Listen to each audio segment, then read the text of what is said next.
안녕하세요. 어, 언론정보학회 팬데믹과 사회적 가치 포럼을 시작을 하겠습니다. 어, 참여해주신 선생님 그리고 청중분들께 감사 말씀드립니다. 이번 포럼은 팬데믹 상황에서 구성되는 불평등의 속성과 양식 등을 탐색하고 앞으로 어떠한 형태의 삶을 만들어 나갈지 생각해보는 시간을 갖고자 기획되었습니다. 포럼 운영위원으로 박선희 선생님, 이현 선생님, 최영길 선생님, 정상강 선생님께서 애써주셔서 감사드립니다. 포럼을 시작하기 전에 이 포럼을 기획해 주시고 필요한 펀딩까지 구해 주시고 물심양면으로 지원해 주신 박선희 회장님의 인사 말씀을 먼저 듣고 시작을 하도록 하겠습니다.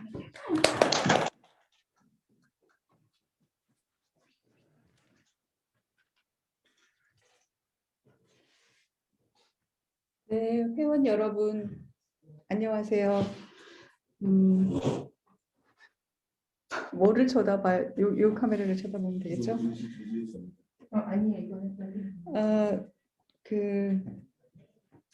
오늘 포럼 처음 시작하는데요. 오늘도 백신 접종이 처음 있는 날이죠.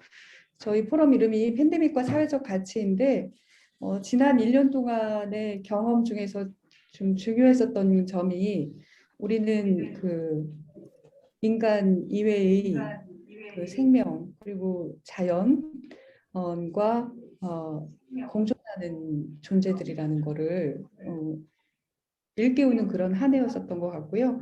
그런 과정에서 이제 그 소외되거나 이런 분들이 그 사회적 약자라든가 이런 분들이 겪었던 고통이 훨씬 커서 재난의 어떤 불평등 현상 같은 것들을 우리 눈으로 생생하게 그 경험을 했던 것 같습니다. 그래서 그런 문제들에 대해서 전반적으로 1년 동안 연속적으로 좀 다뤄보려고 하고요. 그래서 회원 여러분들께서도 관심을 가지고 앞으로 진행될 그 포럼을 계속 좀 지켜봐 주시면 고맙겠습니다. 네, 그러면 앞으로도 계속 만나기를 바라고요. 오늘 이런 형식으로 하는 것이 어떤지 또 한번 사후에 점검을 해서 더 좋은 방법으로 또 개선해 나가도록 하겠습니다. 네, 고맙습니다.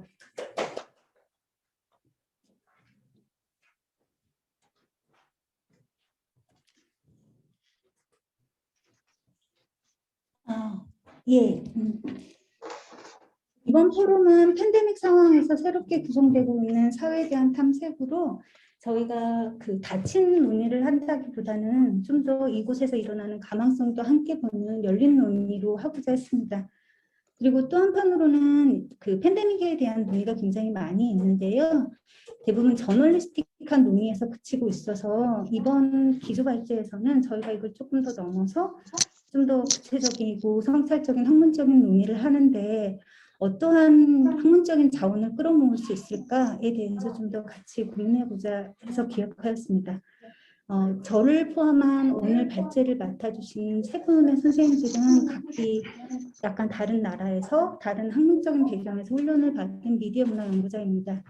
그래서 이 시간을 통해서 하나의 어떤 답을 찾기보다는 생태적, 사회적, 기술적 환경 속에서 거주하는 우리의 삶을 탐사하기 위한 여러 가지 방법들을 모색하는 시간으로 생각하고자 합니다. 그래서 세 개의 발제를 이어서 진행을 하도록 하겠습니다. 먼저 그 박진우 선생님께서 미디어, 기술, 환경이라는 제목으로 발제를 해주시겠습니다. 박진우 선생님께서는 그 프랑스에서 공부를 하시고 문화연구하고 저널리즘하고의 관계 속에서 여러 가지의 것들을 고민을 하고 계셔서 오늘 발표도 그거의 연장선상에서 과연 환경으로서의 기술을 연구한다는 게 어떠한 의미가 있을까에 대해서 말씀해 주실 것 같습니다. 제가 먼저 화면을 공유를 하고 발제 슬라이드 쇼까지 하고 나서 발제사 선생님을 모시도록 하겠습니다. 선생님을 모셔서.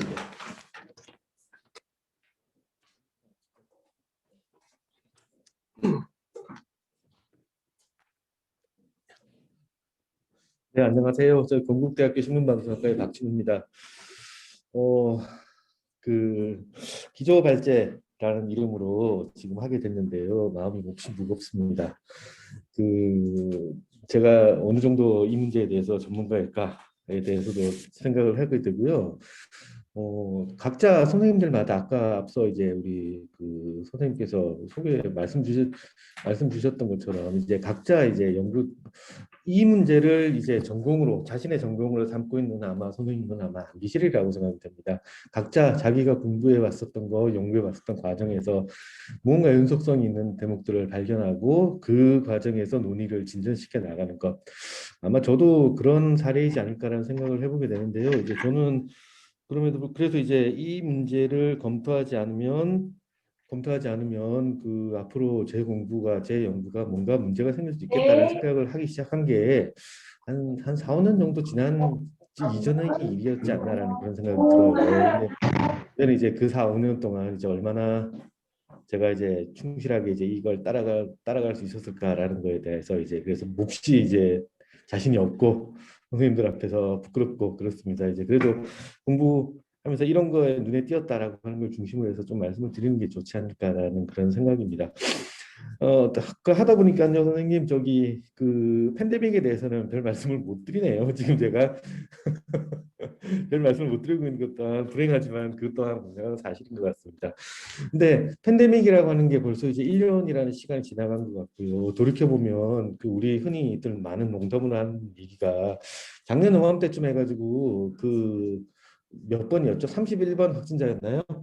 그런 분이 계셨는데요. 이분을 붙잡고 그냥 우리 또 인터넷 공간이나 언론에서 또 마녀 사냥을 했던 기억이 나는데 지금 돌이켜보면 그분 참 억울하실 것 같아요. 그 정도로 끝날 수 있는 그러니까 31번 환자 한 명을 때려잡는다고 이게 끝날 수 있는 일이 절대 아니라는 점에 대해서 1년이 지난 지금 시점에서 생각 외로 이제 저희가 생각하게 되는 것도 많지 않나라는 생각이 들고 많은 선생님들께서 많은 연구자들이 언론이 주장하듯이 아마 팬데믹 이후의 사회는 그 이전의 사회와는 확실히 많이 다른 뭔가이지 않을까라는 생각이 들고요. 그러면 언론학은 그 이전과는 같을 수 있을까? 여전히 같은 형태로 남아도 괜찮을까? 이런 생각들을 조금씩 이제 하게 됩니다. 이제 그러면서 이제 논의를 좀 모으고 종합해 나가고 하는 과정들이 필요하지 않을까라는 생각이었고요. 그게 이제 글자만 빽빽하게 썼는데 제가 텍스트를 완성을 하지 못해가지고 이렇게 되었다라는 말씀 먼저 드리겠습니다. 여기 어, 미디어와 관련돼 가지고 얼마 전에 이제 피터스라고 하는 교수님 여기 옆에 계신 이은 교수님께서 번역해 주신 책인데요. 시작할 때 저런 말들이 나오더라고요. 돌이켜 보면은 지난 세기 그러니까 20세기겠죠. 20세기 미디어가 전체 역사의 흐름 속에서 얼마나 예외적이었는가. 라고 하는 것을 우리가 과연 얼마나 알고 있는가라는 것에 대한 문제를 던지는 것에서 아마 이 논의가 시작될 수 있지 않을까라는 생각을 해봤습니다.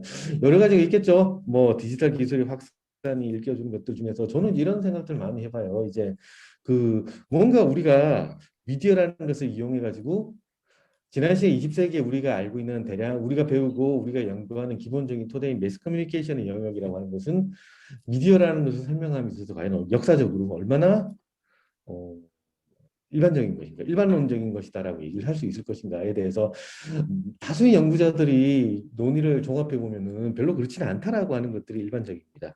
그 다음에 디지털이라는 것이 우리에게 익숙해지면서 뭐 여기 써 있습니다만 알고리즘 빅데이터와 같은 시대가 도래하고 있는데 결국 우리는 이 사람들에 의해서 미디어는 이런 데이터들을 통제하고 수집하고 분석하고 관리한다라고 하는데 우리는 여기에 대해서 얼마나 많이 알고 있는 건가 라는 생각을 해보게 됩니다. 우리는 제도화된 미디어의 통치 아래 살아왔던 것은 아닌가. 만약에 20세기의 피터스의 말처럼 20세기 미디어가 정말로 예외적인 것이었다라고 한다면 미디어가 하나의 제도로서 확립되고 그것이 현대사회 우리 삶의 일상 속에서 차지하는 영향력이나 권력이라고 차원되겠죠. 라는 것에 대해서 우리가 생각하지 못할 정도의 수준까지도 확장되고 있다면 우리는 아직도 미디어의 통치 밑에 살고 있는 거구나 라는 생각도 하게 됩니다.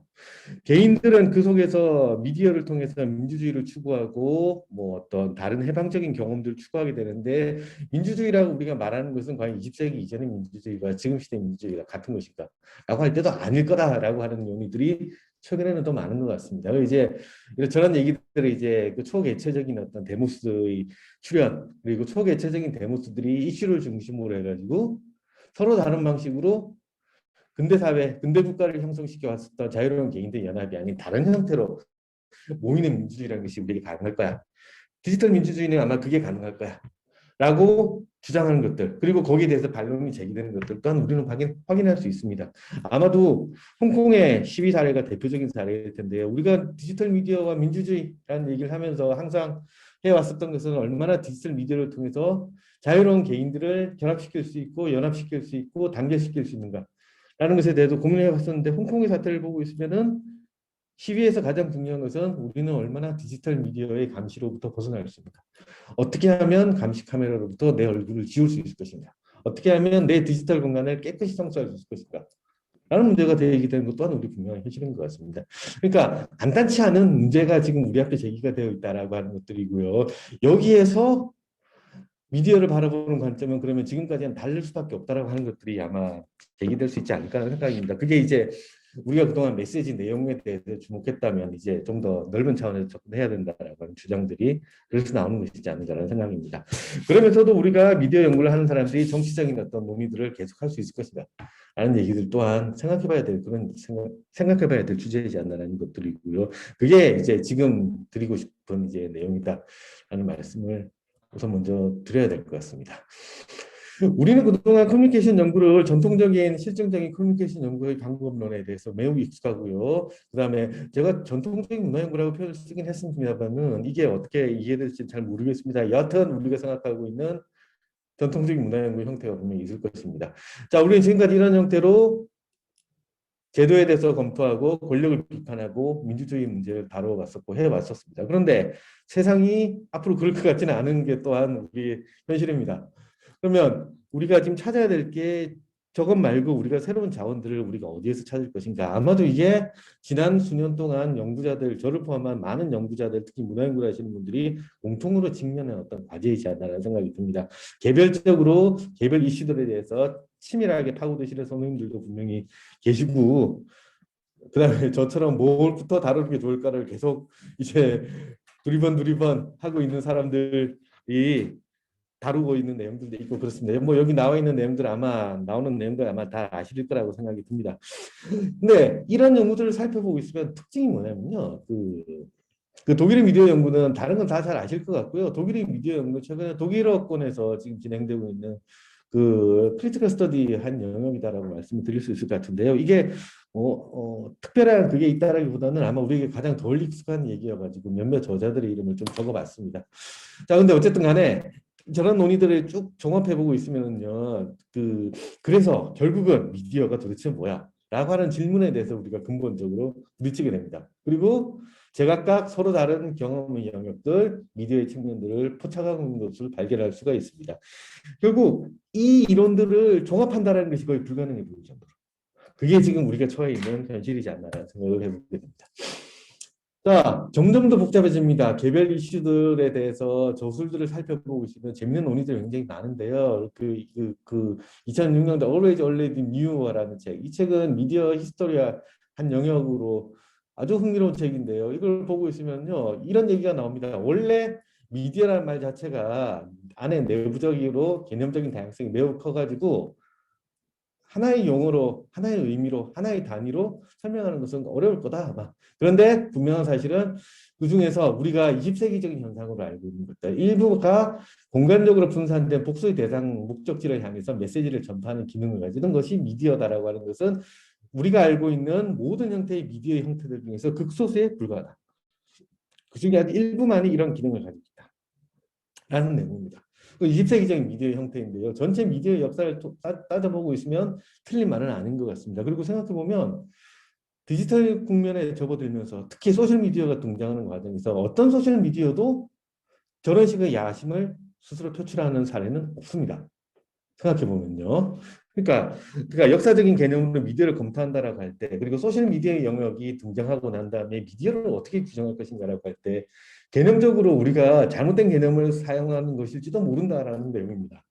그다음에 라이프 애프터 미디어라고 하는 2012년도 저술을 보고 있으면요. 서로 다른 층위들을 가지고 있고요. 어쨌든 여러 가지 복합적인 요소들을 포괄하고 있다라는 뜻입니다. 그거를 지금까지 미디어 연구, 이건 근대 철학 이후의 연구의 그 특성이긴 하겠습니다만은요. 이게 인간 의식의 경험, 내적인 경험, 그리고 이를 미디에이션이라는 이름으로 표현해 왔던 것은 그 자체로 굉장히 역사적으로 이제는 극복돼야 할 그런 것이다라는 내용입니다. 그 질린스카와 같은 저자들 보고 있으면 제목 보시면 아시겠지만은 결국 미디에이션 이제 바이탈 프로세스라고 불렀습니다. 이제 생물학적인 단위의 어떤 경험들, 경험의 양상들까지도 포괄할 수 있는 뭐 그런 내용들입니다. 이런 걸 보고 있으면요, 우리가 생각하는 일반적으로 새로운 미디어가 출현하고 특히 디지털 기술이 출현하고 할 때 이 기술적인 수단으로서의 미디어에 주목하는 것들이 가져올 수 있는 어떤 뭐 한계라고 할까요? 그런 것들은 실제로 점점 뚜렷해지는 것 같습니다. 생각해 보면요. 영화와 관련된 내용을 간단하게 뭐 영화와 관련된 논의들은 많을 텐데요.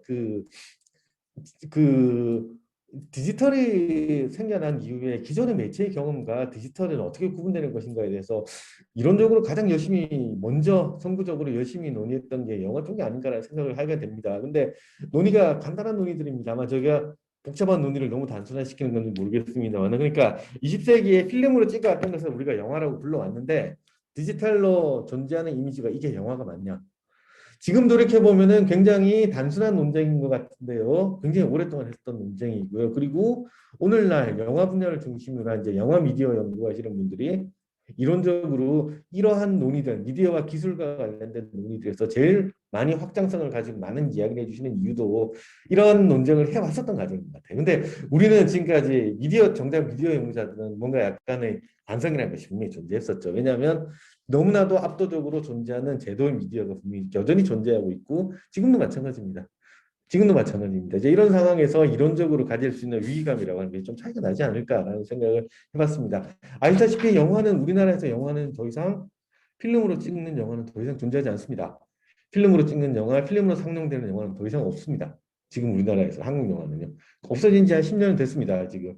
제가 알기로 설국열차 봉준호 감독이 그게 마지막으로 필름으로 작업한 영화다라는 얘기를 들었던 것 같아요. 확실하신 것 같지는 않습니다만은요. 그렇게 알고 있습니다. 자, 용어들은 점점점 그래서 이론적인 논의들은 점점점 커지고 있습니다. 예를 들어서 오래전에 그 맥루한이라든지 헤럴드 이니스와 같은 사람들 신체 기관의 연장, 인간의 확장으로서 미디어와 테크놀로지라고 하는 개념을 은유적인 표현, 일종의 은유적인 표현입니다. 제가 보기에는요. 은유적인 표현인데요. 이 논의들을 하고 난 이후로 지금도 기술의 문제, 미디어와 기술과 관련된 문제를 이러한 은유를 통해서 파악하는 논의도 역시 적지 않은 것 같습니다. 몇 가지 사례들 있는데, 단순히 여기 이제 그 시그널 트래픽이라고 하는 책이 미디어 인프라 연구라고 보통 이제 불리는 거고요. 아마 이어서 이현 선생님께서 자세히 말씀 주시지 않을까라는 생각이 들고요. 자, 이런 내용들 새롭게 등장하는 것들 보고 있으면요. 용어들이 기존에 사용됐던 우리가 미디어와 테크놀로지를 설명할 때 쓰던 용어들과는 굉장히 많이 달라진 것을 알 수가 있습니다. 그러니까 결국 누군가의 경험의 영역이다라고 말씀드릴 수 있을 것 같고요. 그다음에 이거는 주로 인프라라고 하는 여기서는 이제 인프라라고 하는 이름으로 이제 요약이 되어 있지만요. 어떤 형태로든 제도화되고 시스템화된 것들에 대해서 인간들이 그것을 경험하고 그 과정에서 나타나는 주관적 경험. 그게 정동의 형태로든 정서의 형태로든 효과를 가질 수 있다라고 하는 것들. 그러한 것들을 통해서 미디어가 어떤 것인지를 탐색해 나가는 과정이었다. 그때의 미디어는 우리가 생각하는 매스 커뮤니케이션의 미디어라는 완전히 다른 개념으로 엄청나게 넓어져 있는 개념입니다. 엄청나게 넓어져 있는 개념입니다. 마크 한센과 같은 미국의 연구자들 같은 경우는 아예 인간이 겪는 경험의 영역들 바이브레이션이라고 표현을 했고요. 이거를 모듈화할 수 있는 그러니까 관계를 유형화시키고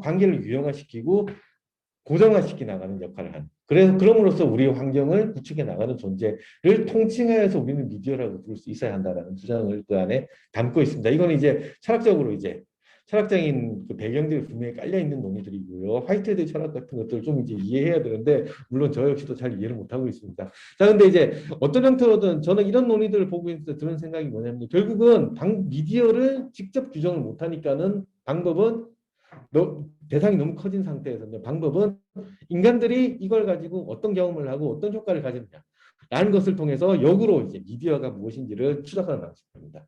사회의 이제 논의의 순서가 이제 바뀌었다는 뜻입니다. 논의의 순서가 바뀌었다는 뜻입니다. 자, 이런 형태로 그거는 이제 여러 가지 이유가 있을 거라는 생각이 드는데 제가 그래서 이건 논의가 잘못되었다는 얘기를 하는 게 아니라요. 그만큼 어렵기 때문에 그렇습니다.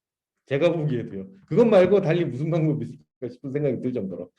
다른 한편으로는 아예 완전히 인류학적인 논의로 넘어가서 인류학적 논의로 넘어가가지고 그 근대적인 과학기술에서 말하는 시공간의 개념과는 다른 경험 영역에서의 경험 영역에서 구축되는 환경에 관련된 논의들을 본격적으로 다루는 연구들도 출연하고 있고요. 당연히 여기에서 미디어는 바로 그러한 형태로 존재하는 어떤 기술적이고 상징적인 환경의 요소들을 해당되는 것이다라는 논의들을 찾아볼 수가 있습니다. 자, 논의가 점점 확장되고 어려워지고 나가는 것이 이런 것들이지 않나라는 생각이고 굉장히 그 중에서 부분적으로 일부만을 제가 다루고 있다라고 말씀을 드릴 수 있을 것 같아요.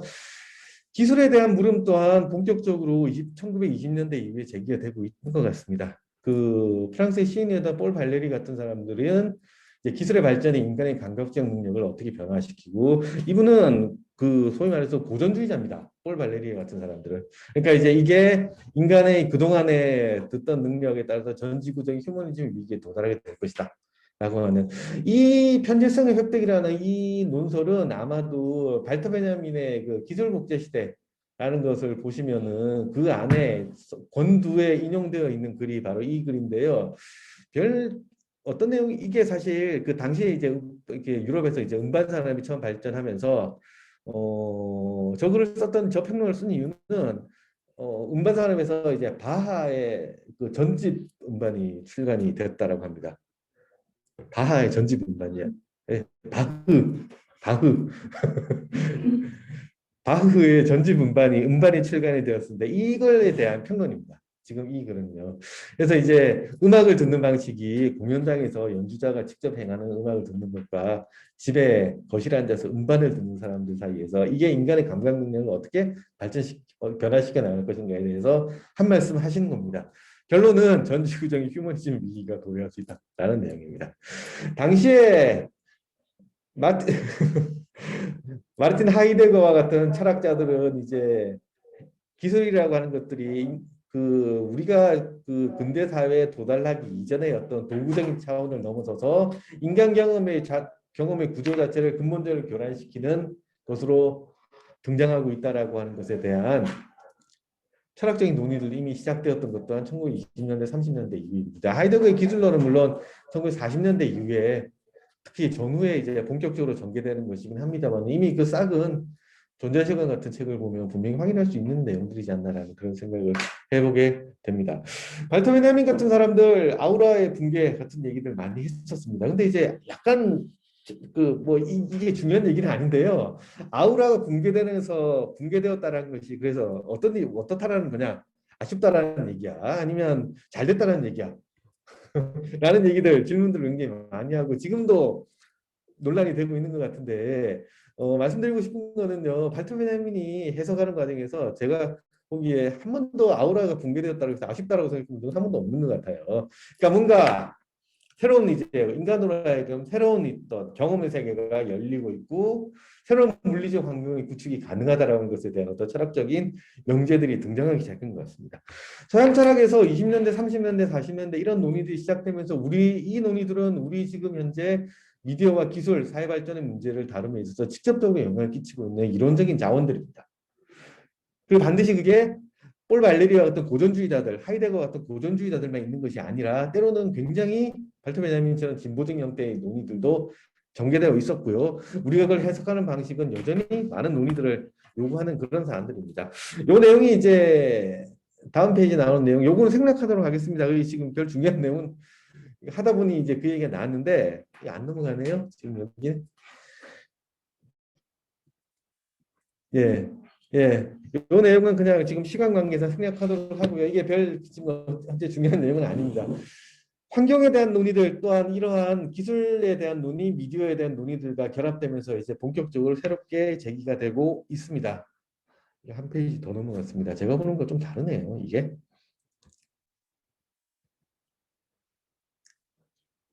잘못됐네요. 잠깐만 계십시오. 그 앞에 페이지. 아니요. 요거는 생략하고 넘어가고요. 그 다음 페이지. 자, 7번. 이게 싱크밖에 안 나요. 그러네요. 이거 보시면 될 것 같아요. 요거. 이거. 예.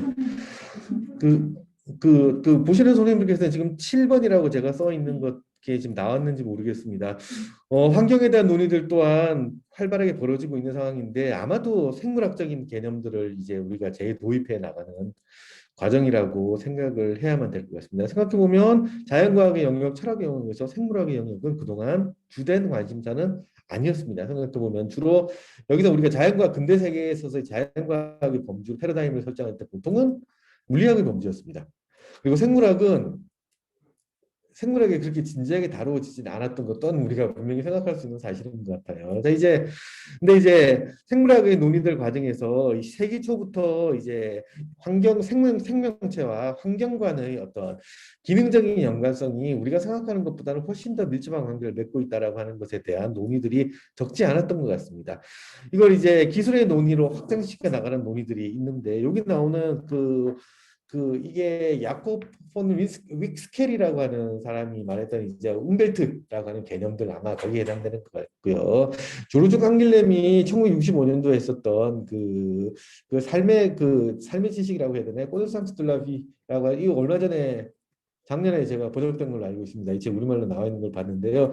테크놀로지적인 삶의 형태라고 하는 것들, 생명체가 진화하는 과정에서 기술과의 결합되는 과정, 양상들라고 하는 것에 대한 논의들이 활발하게 이루어지고 있고 여기 적진 않았습니다만 프란시스코 바렐라와 같은 어떤 인지 심리학자에서 인지 생물학 그 영역으로 논의를 전개했었던 지적인 전통들이 주된 근거로 여기에 자리를 잡고 있는 것 같습니다. 그리고 아마 팬데믹과 관련된 논의를 하는 과정에서 지금 그 환경에 관련된 논의들, 생물학적인 환경에 관련된 논의들은 지금 현재 굉장히 많은 주목을 받고 있는 것으로 알고 있습니다. 결국 요는 미디어라고 하는 개념을 만약에 특정한 기술적인 전자적인 기술적 수단들 혹은 제도라고 하는 영역이라고 하는 것들에서 넘어서서 우리가 좀 인간 유기체가 살아가고 있는 생명체가 살아가고 있는 전체 환경, 삶의 환경의 요소로서 그리고 그러한 생태계를 구성하는 관계망을 그 관계망은 대단히 비결정적이고 상호적이고 자율적인 양상을 가지고 있습니다. 이 관계망에 접근하는 매개물로서 미디어라고 하는 것에 대해서 파악하는 것이 필요하지 않는가라고 하는 논의가 시작되는 것 같습니다. 그리고 넓게 보면은 이 논의들을 광범위하게 받아들였던 게 지금 밑에 나와 있는 최근에 저희가 많이 주목하고 있는 논의들이 거기에 포함되지 않나라는 생각이 듭니다. 질베르 시몽동 같은 분들의 책이 2011년도에 우리말로 이미 번역이 됐었고요. 그다음에 허우기 한자로 읽으면 허우기입니다. 이 친구 책도 아마 우리말로 소개된다라고 제가 들었습니다. 베르나르 슈티글러 같은 저자들이 작년에 여름에 돌아가셨습니다. 이분 코로나 때문에 돌아가신 건 아닌 것 같고 다른 이유로 알고 있습니다. 그런데 어쨌든 간에 이분이 처음에 이제 논의를 시작하면서 철학적인 입장을 다졌던 책들, 기술과 시간 같은 책들이 아마도 대표적이지 않나라고 생각이 듭니다. 이 책 올해 나올 겁니다. 우리말로. 자, 그런 논의들을 해보자면 이제 여기 나와 있는 이제 미디어라고 하는 개념이 이 관점에서는 점점 더 복잡해진다는 것을 한번 느끼실 수 있지 않을까 생각합니다. 브루노 라투르 논의 한번 따져보면은요, 결국은 미디어라고 할 때 우리가 일반적으로 이 용어들, 브루노 라투르는 이 책에서 미디어 그 자체에 대해서 논하지 않았고요. 말 그대로 근대적인 인간이 가지고 있는 어떤 존재 방식이라고 하는 큰 틀에서 논의를 하고 있었는데요. 여기에 이런 얘기가 나옵니다. 하나는 그냥 우리가 말 그대로 전달 수단이라고 하는 것들. 우리가 여기 흔히들 이제 USB와 같은 형태로 존재하는 그 안에 콘텐츠 내용물을 담아서 전달해주는 전달의 매개체. 그리고 완벽하게 따라서 내용에 대해서 미디엄 자체가 어떤 영향도 끼치지 않는 완벽하게 투명한 매개자로서 미디어를 생각하는 것들이 있었던 반면에 반대로 미디에이터라고 하는 그 역할을 하는 사례들이 있다라고 하는 것입니다. 쉽게 말해서 그 전달하는 내용물을 변형시키지 않는 이상은 전달 자체가 불가능한 커뮤니케이션 프로세스의 행위자로서의 미디에이터라고 하는 개념들이 그 두 가지 양축이 존재하고 있고 그 양극단 사이에 존재하는 무언가가 아마도 미디어일 것이고요. 우리가 생각하고 있는 미디어의 개념은 바로 이 중간에 어딘가에 존재하고 있고 많은 경우 디지털과 같은 변화의 국면에 접어들었을 경우에는 양자가 서로 결합되어 있는 그런 형태로만 아마 미디어가 존재할지 모른다 라고 하는 논의들 하고 있습니다. 실제로 이런 논의들을 해가지고 이제 확장되어 나가는 과정에서 결국은 이제 저희가 생각하기에도 그렇겠죠. 사실 그 둘 중에 어떤 거이지 않을까라는 생각을 하게 됩니다. 다만 이제 그 중에서 무엇이 어떤 관계를 맺고 있느냐라고 하는 문제는 좀 주 상황에 따라서 우리가 굉장히 복잡한 방식으로 접근해야 할 어떤 상호적 관계의 문제이고요. 그것이 하나의 미디어, 하나의 밀리오라고 하는 방식으로 구성되고 체계화되어 나가는 과정이다라고 봐야 되지 않을까라는 생각을 해보게 됩니다. 자, 이런 거 한번 생각해 보면요, 결국 여기 이제 앞으로 이제 미디어와 기술과 환경 그리고 이제 팬데믹과 관련된 사안들에 대해서 이제 우리가 다루어 나가게 될 것 같은데 제가 할 수 있는 말은 그런 것 같습니다. 이게 이러한 자원들을 가지고 우리가 어쩌면은 지금 현재 미디어와 커뮤니케이션과 관련된 논의들을 새로 재구성해야 될 이제 그런 단계에 와 있는 것은 분명한 사실인 것 같습니다. 미디어라고 하는 게 당신들이 말하고 하는 미디어라는 것은 그럼 앞으로 어떤 개념일 될 것이냐라고 할 때는 모르겠습니다, 사실. 그리고 그 정의를 내리는 것 자체가 가능할까에 대해서 생각해 봐야 되고요. 어쩌면 그렇게 정의를 내리고자 하는 것 자체가 그 논의를 가로막는 방법일 수도 있다라는 것에 대한 생각도 우리는 이제 해야만 하는 시점에 도달하지 않았나라는 생각입니다. 하지만 이제 그럼에도 불구하고 현실적으로 존재하고 있는 각종 소셜 미디어와 같은 어떤 그런 디지털의 어떤 요소들, 민주주의의 요소들, 소셜 미디어를 통해서 만들어지는 여론, 소셜 미디어를 통해서 만들어지는 집단 행동들, 우리 현실적으로 존재하고 있는 이런 요소들입니다. 그것을 무언가 체계의 형태로 환원시킬 수 있는 논의들은 있을 수 있습니다만은 찾아봤을 때 쉽게 찾아보기는 분명히 어려운 것도 분명한 사실이라고 생각을 해보게 됩니다. 뭔가 관점의 전환이 필요한 순간에 왔다라는 생각을 해보게 됩니다.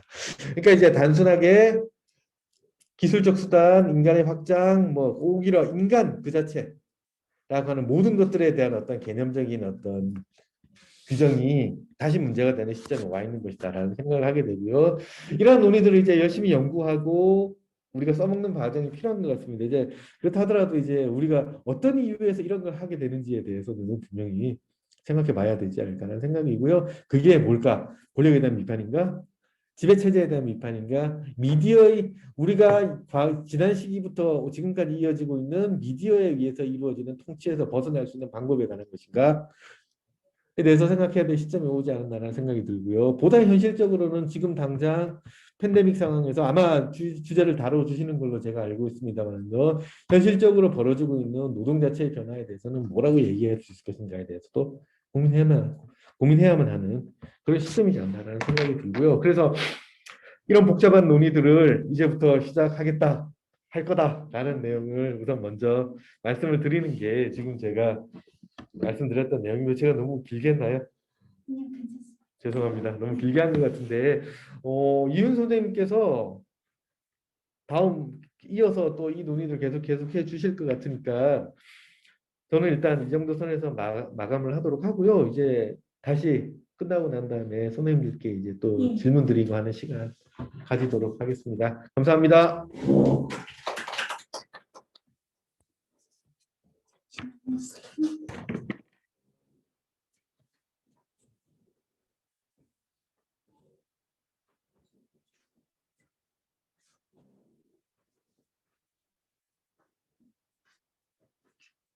잠시만요.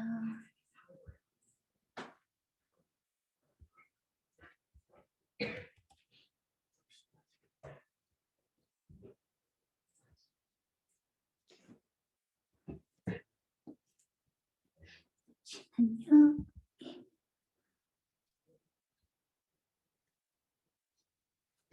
예, 선생님 다음 발표자는 이희연 선생님이신데요. 잠시만요. 제가 공유를 하고 넘겨드릴게요.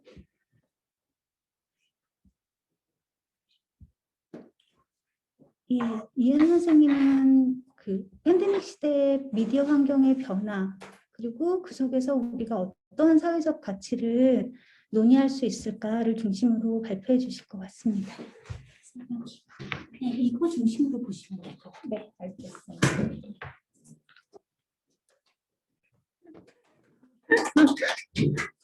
네, 안녕하세요.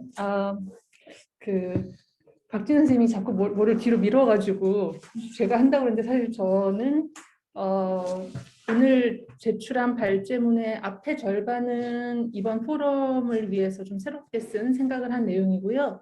발제문의 뒤에 절반은 이전에 썼었던 다른 북챕터와 또 논문에 썼었던 내용을 좀 요약해서 그렇게 정리를 해봤습니다. 그래서 발표도 역시 앞부분의 절반은 좀 더 팬데믹과 현실에 대한 얘기, 그 다음에 그 상황에서 우리 미디어 연구 또 미디어 학자들에게 닥친 숙제는 무엇일까 이런 얘기를 좀 하려고 하고요. 뒷부분에 가서는 미디어를 여러 가지 앞에 박지은 선생님이 얘기해 주신 여러 가지 관점 중에서 저는 그 중에 하나의 사례만 좀 간단하게 요약하는 것으로 오늘의 발제를 하도록 하겠습니다. 그래서 목차는 대충 이러한데요. 이 중에 이제 목차에서 1, 2, 3, 4, 5, 6 중에서 사실 3, 4, 5, 6번은 제가 이전에 논문에 썼던 내용인데 1, 2번이 오늘 좀 이제 새롭게 추가한 내용입니다. 뭐 이론적으로 뭐 완결성이 있다기보다는 앞으로 연속 포럼으로 진행될 그 내용들에 대한 일종의 문을 여는 마중물을 흘리는 그런 의미로 제 생각을 좀 정리를 해보았습니다. 그러니까 사실 팬데믹이라는 것이 우리가 인류 역사에서 처음 있는 일은 절대 아니죠. 이전에 겪었었고 다만 이전의 팬데믹에 비해서 지금 우리가 현재 겪고 있는 팬데믹은 훨씬 더 초연결 사회에서 더 연결성이 강화된 상태에서 진행되고 있다는 특징이 있는 것 같습니다. 그래서 그 어린 왕자의 작가인 생텍쥐페리의 인간의 대지를 다시금 떠올리게 되는데요. 이 책에 보면은 기계는 자연의 크나큰 문제들로부터 인간을 단절시키는 것이 아니라 그 문제들에 더욱 깊이 빠뜨린다. 이것이 아마 오늘 우리가 팬데믹 시대에 미디어에 대해서 생각해야 할 하나의 명제이거나 명제가 아닌가라고 생각을 합니다. 사실 우리가 1년 정도 경험한 팬데믹은 굉장히 많은 것들이 서로 얽혀 있습니다. 단순히 이것이 처음에 시작되었을 때처럼 뭐 감염병이거나 어떤 병리학적인 것뿐만이 아니라 우리의 식량 문제를 야기하기도 하고 최근에 뭐 외신 뉴스에서 많이 보셨듯이 굉장히 잘 사는 나라인 줄로 아는 나라에서 물과 수도가 끊기는 일이 벌어지기도 하고 또 우리나라에서도 굉장히 다양한 경제적 부침이 있고 특히 또 그런 경제적 부침 또 사회적 문화적 불평등의 문제가 결코 평탄하게 균등하게 일어나지 않고 굉장히 차별적으로 일어난다는 것. 그래서 많은 뭐 생물학적인 것부터 경제학적인 것, 정치적인 것, 문화적인 것까지 굉장히 많은 것들이 우리의 팬데믹 상황에 얽혀 있고 사실 미디어 연구자로서 이런 것들을 우리가 전통적인 연구에서 미디어에 속하는 것이 아닐 수도 있다는 이유 때문에 이런 것들을 외면하기에는 우리가 놓여 있는 존재의 조건이 너무나 크다라고 생각을 합니다. 물론 뭐 식량에 대한 언론 보도, 앞에 박지원 선생님도 얘기해 주셨지만 저널리즘적인 분석은 사실 많이 있죠. 뭐 팬데믹에 대한 언론 보도 이런 것들은 많이 있지만 아마 이 연속 포럼이 앞으로 진행될 동안은 단순히 그것에 대한 언론의 보도가 아니라 우리의 존재 조건으로서의 미디어, 존재 조건으로서의 기술, 존재 조건으로서의 팬데믹에 대해서 좀 더 심층적인 고민을 해야 하지 않을까 하는 생각을 합니다. 저도 처음엔 사실 이게 왼쪽 그림이 최근에 미국에서 있었던 그 한파를 나타내는 지도인데요. 저 텍사스를 가본 적이 없어요. 어떻게 얼마나 더운지 모르는데 덥다고 합니다. 근데 거기가 하여튼 눈이 오고 뭐 굉장히 뭐 미국 땅의 전체가 뭐 덮일 정도로 눈이 왔었다는데 궁금한 건 그거였어요. 왜 제가 잠시 살았던 곳은 사실 더 추운 곳인데 거기는 전기나 수도가 끊기지 않는데 왜 훨씬 따뜻한 텍사스에서는 그렇게 수도관이 열고 물이 끊기고 전기가 끊길까? 사실 이것은 기후의 문제이기도 하고 자연의 문제이기도 하지만 본질적으로는 자본의 문제이고 정치의 문제이고 지정학적인 문제이기도 합니다. 그래서 오른쪽의 그림을 보시면 뭐 저도 자세히는 모릅니다만 아마 수도와 전기를 연결하는 망들이 미국 땅을 중심으로 할 때 크게 서쪽, 동쪽 그리고 텍사스. 그 텍사스가 뚝 떨어져 있어서 이번처럼 예상치 못한 위기가 닥쳤을 경우에 연결이 끊어지는 그런 효과를 나타냅니다. 사실 지리적으로는 연결이 되어 있으나 망상으로, 그러니까 수도나 전기를 연결하는 망으로 끊어져서 독자적인 단위를 이루고 있고 이것이 텍사스가 잘 나갈 때는 별 문제가 없었는데 액세스가 어려움을 겪을 때에는 사실상 고립되는 그러한 현상을 낳게 된다라는 것을 우리가 지금 목격을 하고 있습니다. 그래서 제가 한 몇 년 전부터 관심을 가진 것은 바로 이러한 문제들인데요. 우리가 미디어라고 할 때 흔히 뭐 인터넷, 라디오, 텔레비전, 전통적인 도구로서 혹은 매체로서의 미디어만 생각을 하지만 이미 우리가 살고 있는 아파트, 우리가 사용하는 물, 우리가 사용하는 전파, 지금 연결하고 있는 와이파이 같은 것들이 이미 미디어의 영역에 훨씬 오래전부터 쑥 들어와 있는데 우리는 그것들을 분석하기 어렵고 손에 잡히지 않는다는 이유로 오랫동안 굉장히 좀 외면하고 있었던 거 아닌가 이런 생각에서 좀 관심을 갖게 되었습니다. 글씨가 좀 깨졌는데요. 제 생각에는 이게 오랫동안 신문방송학 혹은 언론학, 미디어학이 기반하고 있는 사회과학적인 설명의 틀? 사회과학적인 설명의 욕심 같은 것에서 비롯된 것이 아닌가 싶어요. 뭔가 인과관계를 설명하려는 그래서 고전적인 역학으로 이미 지금 현대 물리학이나 현대 과학에서조차 온전히 받아들이지 않는 고전적인 역학으로 사회 현상을 연구하려는 시도가 여전히 언론학 내에서 미디어학 내에서는 존재하고 있다고 봅니다. 사실 인과관계라는 것이 얼마나 규정하기 힘들고 설명하기 힘든 것인가를 우리가 지금 경험하고 있음에도 불구하고 여전히 연구나 혹은 많은 학문적인 논의들은 그러한 사회가 좀 뒤처진 사회과학, 그러니까 시대를 앞서기는커녕 시대를 쫓아가지도 못하는 사회과학에 머물러 있는 것은 아닌가라는 생각이 들고 그래서 앞에서 박지원 선생님도 얘기해 주셨던 프리드리히 키틀러라는 사람이 했던 사실은 굉장히 짧은 문장이죠. 미디어는 우리의 상황을 결정한다. 라는 말이 오랫동안 마치 기술 결정론처럼 여겨지기도 했으나 오늘날 팬데믹 시대에는 우리의 그 존재 조건과 우리의 상황을 더 잘 설명해 줄 수 있는 그러한 이론적인 관점을 제공해 준다라고도 생각을 할 수 있을 것 같습니다. 사실 이번에 이제 이 발제를 준비하면서 제가 뭐 최근에 나온 책을 하나 봤는데요. 그 책의 영화 감독이세요. 이길보라 감독이 코로나 시대에 우리가 할 수 있는 우리에게 주어진 숙제가 무엇이냐라는 그 질문에 대해서 본인은 가치에 대해 질문할 권리다라고 얘기를 해주셨어요. 이 말이 사실 저에게는 참 와닿았는데요. 왜냐하면 우리가 겪고 있는 팬데믹 시대는 사실 굉장히 올림픽 경기처럼 마치 금운동 따지듯이 어느 나라가 확진자가 몇 명이고 그래서 우리가 얼마나 선진국이고 우리가 얼마나 앞서가고 굉장히 경쟁적인 구도로 진행이 되는데 국내에서도 어떠한 가치에 대해서 오늘 이제 이 포럼 연속 포럼의 주제이기도 하죠. 사회적 가치에 대해서 판단할 때조차도 그런 통계나 데이터에 의해서 우선순위가 정해지는 것을 많이 볼 수 있습니다. 그래서 예를 들어 교육만 하더라도 우리나라에서 제일 먼저 학교가 문을 닫았다가 팬데믹으로 인해서 문을 닫았다가 제일 먼저 등교 수업을 한 것이 고3이에요. 저는 이게 굉장히 이상하다고 생각을 했거든요. 사실 고3은 제일 늦게 학교에 가도 얼마든지 괜찮은 그리고 오히려 어린아이들 초등학교 1학년 친구들하고 뛰어놀아야 될 그러한 아이들 그다음에 집에서는 집중하기 힘든 그런 아이들이 학교에 갈 수 있는 상황을 만들어야 하는데 우리나라에서는 고3 애들이 입시를 망치면 누가 책임질 거냐라는 말 한마디로 모든 사회적 가치의 합의가 순식간에 이루어졌습니다. 그래서 팬데믹 관련한 교육의 문제도 여기 보시다시피 항상 공정성, 형평성, 어떻게 학업적인 그 학력의 저하를 극복할 것인가 하는 문제에 집중이 되어 있었죠. 저는 이것이 팬데믹이라는 것이 굉장히 우리에게 예상치 못하게 닥친 순간이긴 하지만 그 순간을 통해서 결국 우리 사회가 갖고 있는 문화적인 판단 근거 혹은 가치의 기준, 윤리의 기준들이 아주 노골적으로 드러난 하나의 사례라고 생각을 합니다.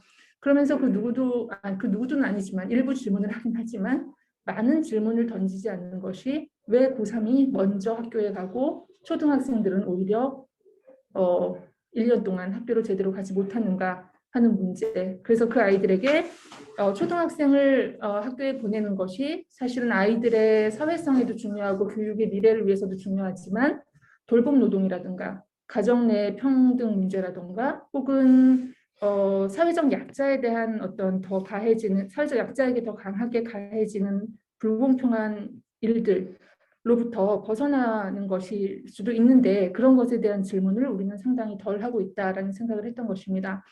그래서 팬데믹이라는 것에서 우리가 사실 굉장히 형용 모순의 말이기도 한데요. 사회적인 거리두기. 그러니까 사회적인데 거리를 두어야 되는 상황. 지금은 굉장히 익숙한 말이 되었습니다만 여기서 디스턴스, 그러니까 거리두기라는 말이 저에게는 미디어 연구에 던지는 숙제처럼 느껴졌습니다. 왜냐하면 우리의 미디어 연구는 전통적으로 항상 무엇인가의 전달, 연결, 상호작용, 집합, 뭐 매스로서의 대중 이런 것들에 대해서 이런 것들을 기반으로 해서 발전을 해왔었는데 이제 우리가 그것이 아니라 관계로의 미디어, 관계를 생각하는 미디어로 넘어가야 하는 것이 아닌가 사회적 거리두기의 팬데믹 상황에서라는 생각을 하게 되었는데요. 그래서 생각해 본 것이 먼거리 작용, 액션 at a distance라고 이게 이제 사실 물리학적인 개념인데 상호 물질적, 그러니까 직접적이고 물리적으로 서로 작동하지 않더라도 서로 영향을 미칠 수 있는 관계를 말합니다. 예를 들면 중력 같은 거죠. 중력 혹은 뭐 자석 주위로 몰려드는 전자기 같은 것들이 바로 먼거리 작용인데 우리가 뭐 그러니까 무선 통신이라든가 뭐 지금처럼 줌으로 연결을 한다든가 할 때 마치 이것은 허공에 아무것도 없는 빈 공간으로 선으로 이어지지 않은 채 행해지는 굉장히 막연한 추상적인 연결이라고 생각을 하기 쉽고 따라서 새로운 미디어들이 등장할 때마다 그것이 우리를 기존의 관계로부터 해방시켜준다라고 생각을 하지만 저는 그것이 굉장히 큰 오해라고 생각을 합니다. 오히려 디지털 문화의 핵심은 이러한 전달이야말로 물질성을 강하게 지니고 있고 그것은 디스턴스에서도 액션이 일어나는 먼 거리에서도 작용이 일어나지만 우리가 눈에 보이지 않을 뿐이지 사실은 늘 공간을 채우고 있는 어떤 물질들에 의해서 이루어지는 것이어야 한다라고 생각을 하고요. 그래서 이것을 물리학에서는 이제 그렇게 우리 눈에 보이지 않지만 이 공간에 떠 있는 이런 물질들을 매질 혹은 뭐 에테르라고 부르는데 매질이라는 말이 미디엄의 번역어잖아요. 그러니까 미디어 연구에서는 미디어이거나 매체이지만 물리학에서는 매질이라고 합니다. 매체나 매질이나 둘 다 물질 혹은 어떤 형태를 뜻하는 채자 혹은 질자가 들어가 있죠. 그래서 클라우드 같은 경우 혹은 뭐 블루투스나 이런 와이파이 같은 경우 우리는 이것이 굉장히 환경 친화적이라는 4차 산업혁명적인 담론에 익숙해 있지만 사실은 이것이야말로 엄청난 탄소를 유발하는 에너지를 소비하는 그래서 우리가 더 좋은 화질에 더 좋은 데이터를 빠른 전송 속도로 요청할수록 더 많은 탄소를 배출하는 사실 지구 생태계에 큰 영향을 미치는 그러한 요소임을 왜 우리 미디어 연구자들은 생각하지 않을까? 예, 그것이 이제 저희 고민이었습니다. 근데 사실 있긴 있습니다. 물리학적인 이 필드라는 개념을 아마 대부분 굉장히 유명한 부르주의 뭐 필드라는 개념에서 이미 알고 계실 테지만 이러한 물리학적인 개념들은 사실 미디어 연구가 뭐 세계 2차 대전 이후에 갑자기 생겨난 신진 학문이 아니라 오랫동안 철학적인 혹은 물리학적인 기반 위에서 이루어진 형이상학적인 고민을 형상화한 것임을 우리에게 일깨워 주기도 합니다. 이거 아까 앞에서 박준 선생님도 얘기하셨고 제가 번역하기도 했던 자연과 미디어라는 책의 원래의 표지인데요. 이 원래의 표지를 보시면 이게 이렇게 빈 공간에 뭔가 막 화살표들이 움직이는 그러니까 이게 바로 에테르고 메지엘입니다. 그러니까 빈 공간처럼 보이지만 사실 팬데믹 시대에 우리는 경험을 하고 있죠. 누군가 지나간 공간은 거기에는 코로나 바이러스가 탁 달라붙어서 있을지도 모르는 굉장히 위험한 순간이고 마스크를 가지고 내가 나의 몸과 내 환경을 구별하는 것은 단순히 얇은 마스크이긴 하지만 인간관계를 재규정하는 굉장히 두터운 장벽이 될 수도 있습니다. 그래서 이러한 것들을 모두 미디어로 볼 때라야만이 우리가 팬데믹 시대에 미디어에 대한 개념을 제대로 이해할 수 있지 않을까라고 생각이 듭니다. 이게 또 넘어가지를 않는 것 같습니다. 뭔가 예, 그래서 이렇게 말씀을 드리면 항상 이제 저도 그렇고 이런 질문이 나와요. 그럼 그렇게 본다면 모든 것이 미디어라면 미디어의 그 개념이 미디어의 범주가 너무나 확장되는 것은 아닌가라고 생각을 할 수가 있는데요. 사실 저는 확장되어도 괜찮다고 생각을 합니다. 이미 확장이 되어 있고 다만 이제 우리가 그것을 그 학술적으로 어떻게 정의하는가의 문제는 남아 있겠지만 더 이상 은유가 아니라 우리에게 현실로 다가온다고 생각을 하고요. 예를 들어서 그래서 리처드 그루신 같은, 이건 벌써 나온 지 6년 정도 된 책이니까 아주 최신 책도 아니지만 비인간적, 이걸 항상 번역이 좀 골치 아픈 것 같아요. 전회라고 해야 될지 전환이라고 해야 될지 잘 모르겠는데 The Non-Human Turn이라는 그 책에서 앞으로 21세기의 학문적인 흐름은 대충 이런 것들로 진행되어야 하지 않을까라고 자신이 제시한 몇 가지 흐름이 있습니다. 이 중에 상당수는 앞에 박지원 선생님이 설명을 해주신 것 같아요.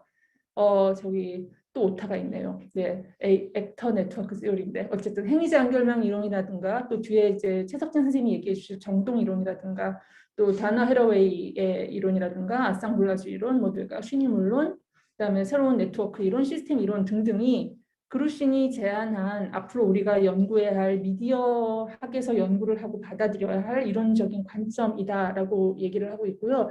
제가 거기다 몇 가지를 좀 더 붙여봤는데요. 사이버네틱스, 그러니까 커뮤니케이션 1장에서 나와서 우리가 굉장히 사소하게 넘겨버렸으나 수학 얘기인 줄 알고 사소하게 넘겨버렸으나 사실상 오늘날 많은 것들에 영향을 그 해석 관점을 제공하고 있는 사이버네틱스에 대한 관점, 그리고 아직 저도 공부가 충분치 않습니다만 생기적 유물론, 활발한 유물론이라고 할 수 있죠. 바이털 머티리얼리즘을 주장한 제인 베넷의 연구 혹은 인프라 연구, 제가 오늘 간단히 말씀드려야 하는데 시간이 안 될 것 같은 인프라 연구 등등이 있습니다. 그래서 이러한 그 다양한 연구들의 방향이 의미하는 것은 어쨌든 이것이 팬데믹이 계기가 되기는 했으나 갑자기 생겨난 일은 절대 아니라는 것이죠. 우리가 이미 이렇게 미디어의 연구의 영역을 확장해 나가야 될 필요성은 사실상 오래전부터 있었을 것 같은데 다만 팬데믹으로 인해서 이것이 좀 더 급박하게 우리에게 현실로 다가왔다라고 보는 것이 적절할 것 같습니다. 그래서 여러 가지 가능한 관점 중에 제가 이제 얘기했었던 논문을 통해서 얘기했었던 하나의 그 관점이 바로 미디어를 인프라로 보는 관점인데요. 아까 말씀드렸던 수도나 전기, 공기, 공항처럼 이제 미디어는 사실 없이는 살 수 없는 우리의 존재 기반이 되어 있습니다. 그렇다면 미디어 인프라는 단순히 어떤 테크놀로지나 연결망이 아니라 뿐만이 아니라 자연환경, 그러니까 자연환경이나 인간의 관계, 인간이 서로 연결된 형태의 집합으로서의 네트워크로서의 미디어여야 하고 결국 미디어가 미디어의 이용 방식과 또 그에 따른 인간의 삶의 조건을 결정한다는 면에서 필수적인 그러한 인프라라고 할 수가 있습니다. 지금 보시는 사진은 구글의 데이터 센터인데요. 굉장히 뭐랄까 그 산업사회의 공장과는 다른 모습일 거라 생각하지만 구글 데이터 센터야말로 그야말로 수없이 많은 전기와 물과 에너지를 사용하고 탄소를 발생하는 그러한 산업입니다. 우리가 쓰는 데이터가 저기 플란트까지 가거나 어디까지 갔다가 돌아오는 데까지 드는 에너지가 어마어마하다고 알고 있고요.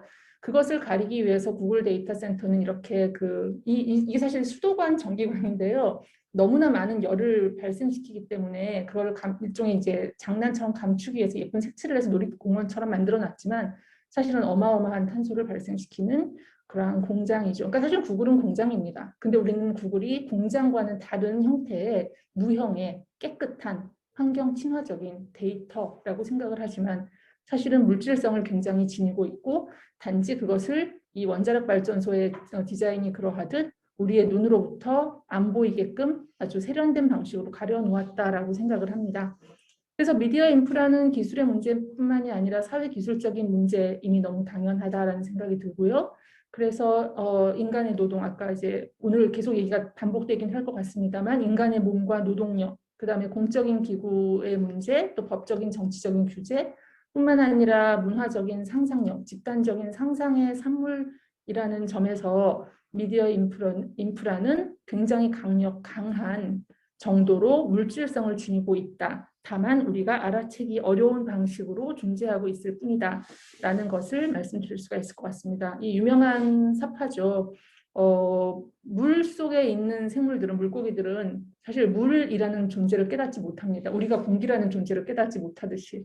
하지만 물은 텅 빈 공간이 아니듯이 우리가 숨쉬는 이 공간도 사실 텅 빈 공간이 아니고 수없이 많은 전파와 바이러스와 많은 음파와 많은 것들이 돌아다니고 있는 꽉 찬 공간이라는 뜻이고요. 그러한 의미에서 맥클루언이 얘기했고 존 피터스가 얘기했고 백남준도 얘기했던 비어 있는 것처럼 보이는, 별것 아닌 것처럼 보이는 바로 거기에 가장 큰 정보, 가장 큰 의미가 담겨 있을 수 있다라는 점을 미디어 연구에서 더 눈여겨볼 필요가 있다라고 생각을 합니다. 그래서 제가 어디에나 있는 미디어라는 말을 쓰는 이유도 바로 꼭 의미가 있어서만이 혹은 존재가 있어서만이 미디어가 아니라 인간과 인간 사이, 인간과 기계 사이, 또 인간과 동물이나 자연 사이의 이 빈 공간이야말로 오늘날 미디어로 존재하는 그러한 연구 대상이 아닐까 생각을 합니다. 이거는 그냥 넘어가고요. 그래서 다시 한번 인간의 계시로 돌아오면, 제가 이번에 이 발제하면서 이 책을 다시 읽었는데요. 너무 좋더라고요. 패스트랜다.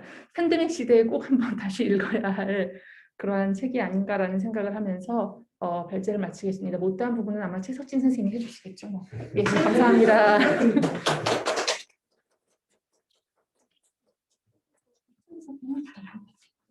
이쪽에서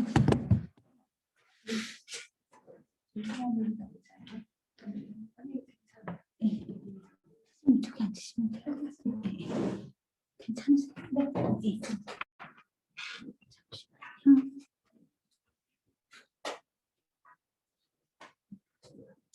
선생님 이쪽으로 오시죠. 편하게. 잠깐만요.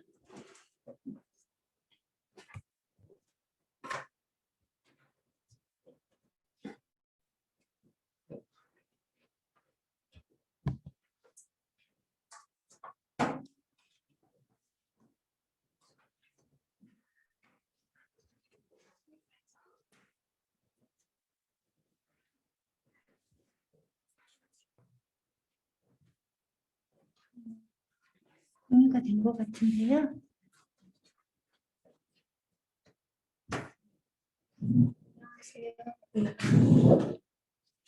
세 번째 발표를 맡은 최석진이라고 합니다.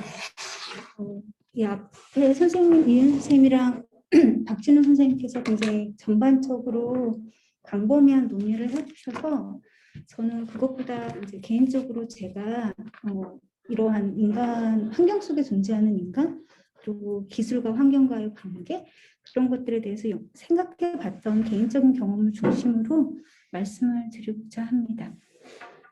그래서 이게 뭐 하나의 표본이라기보다는 그냥 여러 가지 시도했던 것들을 고민해 보려는 시도로 이해해 주시기 바랍니다. 그래서 이 발표는 세 가지로 구성을 했는데요. 첫 번째는 제가 훈련을 받았던 미디어 일상연구 전통에서 미디어 기술을 어떻게 사회기술적 공간으로 이해를 하면서 그 속에 존재하는 인간을 이해했는가에 대해서 접근 방식을 말씀드리고, 두 번째로는 좀 더 이게 확장이 돼서 최근에 얘기되어지고 있는 자연환경과의 연관 속에서 어떻게 이러한 논의들이 확장되고 있는가에 대해서 말씀드리고, 그거를 기반으로 팬데믹 상황에서 우리가 그 확산되고 있는 불평등의 속성을 이해하는데 이러한 접근 방법이 어떠한 유용성을 갖고 있는가에 대해서 생각해 봤습니다. 그리고 마지막으로는 이제 팬데믹과 그 사회적 가치라는 포럼의 기획자의 한 명이자 진행자로서 이후에 그러니까 저희가 계속 그 5회에 걸쳐서 진행할 포럼의 기획 의도와 세부 주제 구성에 대해서 말씀을 드리는 걸로 해서 기조 발제를 마치도록 하겠습니다. 먼저 제가 개인적으로 인간과 환경, 그러니까 인간을 고립된 걸로 보지 않고 인간 / 환경이라는 이 연결성 속에서의 고민하는 것에 대한 접근 방식은 2000년대 중반부터 영국에서 공부하면서 본격적으로 시작이 되었습니다. 제 연구 주제가 젊은 한국 여성들의 취약한 삶과 디지털 미디어 사용 간의 관계에 대한 거였었는데요. 워낙 지도 교수님하고의 미팅을 통해서 이론적인 방법, 뭐 방법론적인 논의들을 계속 하는 프로젝트형으로 진행이 되었기 때문에 제가 속해 있던 학과의 전통에 굉장히 많은 영향을 받았었습니다. 제가 속해 있던 곳이 굉장히 미디어 일상 연구에 전통이 강한 곳이었어요. 그래서 뭐 로즈 실버스톤이나 이러한 일군의 영국 미디어 학자들이 1980년대 후반부터 앞에서 말씀해 주신 나트워먼이나 여러 가지 논의들하고 그러니까 겹쳐지는 그 환경 속에서 일상의 미디어 사용을 어떻게 우리가 연구할 것인가에 대한 인류학적인 연구 방법들을 접목시키면서 발전을 시켜 나왔습니다.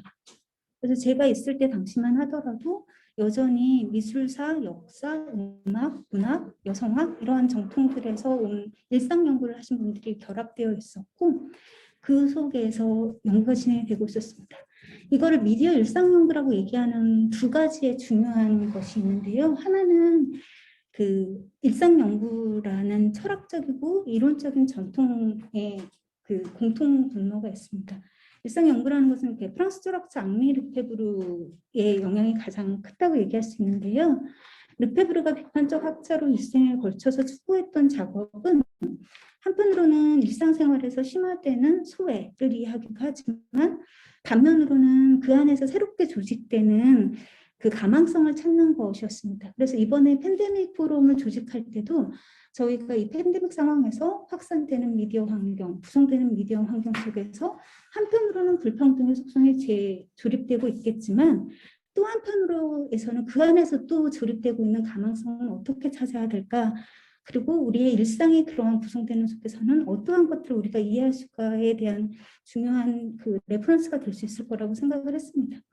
그러니까 르페브르 같은 경우에 핵심적인 것은 당시의 막스주의나 철학이 굉장히 사회를 닫힌 형태로 봤다면요. 기술하고 관련해서는 미디어 연구에서는 결정론적인 시각이라고 얘기할 수 있겠죠. 근데 르페브르가 그 전통적인 막시즘하고 철학에서 벗어나고자 했던 거의 핵심은 이게 사회라는 것, 그리고 일상이라는 것이 분명 자본주의 확산 속에서 소외가 일어나고 있긴 하지만 항상 그 안에서의 어떠한 전환, 뭐 변형의 잠재력이 항상 있다라는 것인 거죠. 그래서 이러한 일상생활 속에 있는 이런 복합적인 속성, 가망성을 고려하고 파악하려고 연구했던 것이 공간 생산 연구를 일상 연구에 접목시킨 거였습니다. 그래서 르페브르에게 공간이라는 것은 단순히 우리가 상호작용하는 어떤 컨테이너가 아니라 역사적으로 특수한 물질적, 개념적, 일상적 실천들의 산물로서 만들어지는 거죠. 그러니까 여기에 미디어 연구가 결합이 될 수 있을 것 같습니다.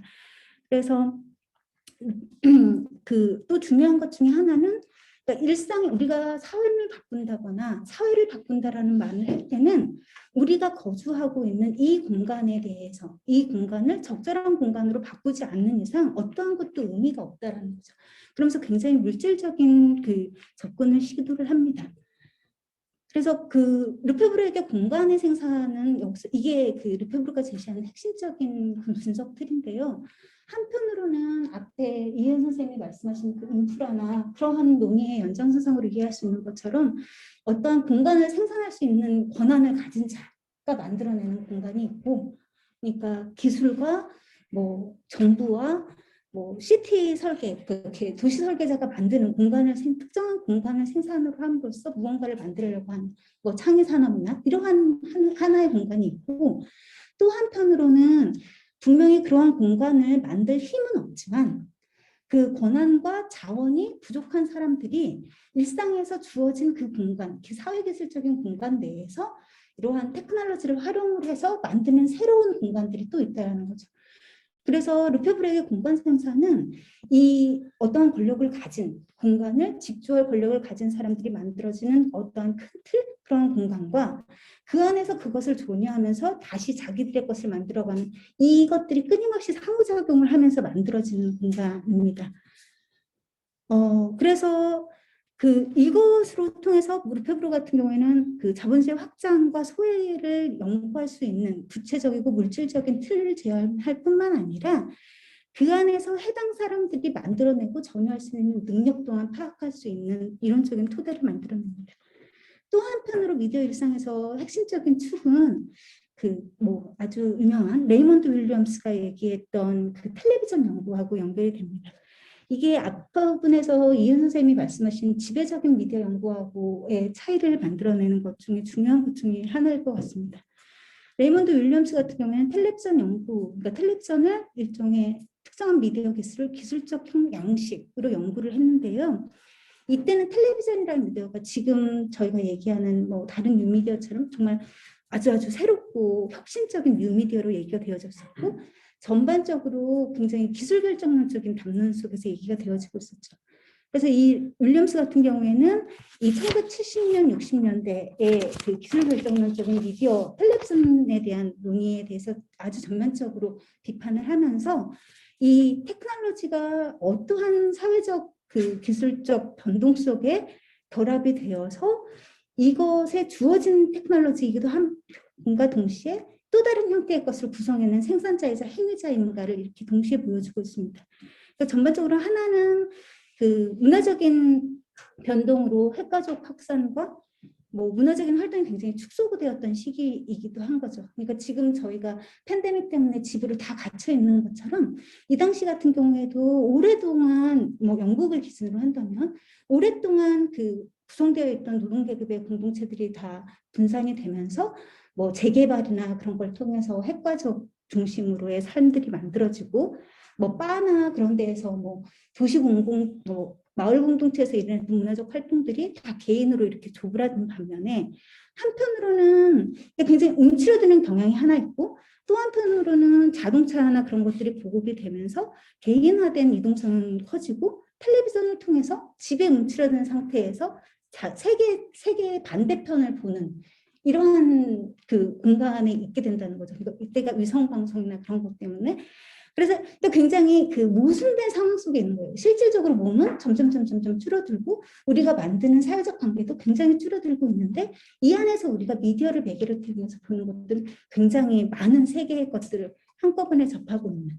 그래서 분명히 이게 윌리엄스 같은 경우에 텔레비전 상황에 대해서 얘기하는 거이긴 하지만 지금 현재 우리가 처해 있는 상황이 이게 굉장히 극단적으로 그 심화되어 있는 상황인 것 같기도 합니다. 그래서 이 점에서 윌리엄스의 텔레비전 연구는 앞에 말씀드린 르페브루가 얘기했던 공간 생산 연구하고 아주 긴밀하게 연결이 됩니다. 근데 르페브루 같은 경우에는 기술이 일상을 구성하는 데 핵심적인 역할을 하고 있다는 것을 그 르페브루의 정말 방대한 연구에서 기술에 대한 얘기가 나와요. 근데 이게 그 문제가 있는 게 르페브루 자체는 아까 말씀하신 것처럼 굉장히 열린 물질적 관계를 강조했음에도 불구하고 그 막스주의적인 습관으로 인해서 르페브루가 얘기하는 기술은 전반적으로 뭔가 소외에 연결되어 있는 일반화되어 있는 형태로 얘기가 많이 되고 있습니다. 그래서 이러한 그 일상 연구 같은 경우에는 이러한 르페브루의 문제의식 그럼에도 불구하고 복잡성을 추구했음에도 불구하고 막스적인 경향으로 일반화하는 것들을 넘어설 수 있는 그러므로 해서 라투어가 얘기했던 그 미싱 매스라고 얘기했던 것을 그 연구할 수 있는 방법들을 개발하기 시작을 합니다.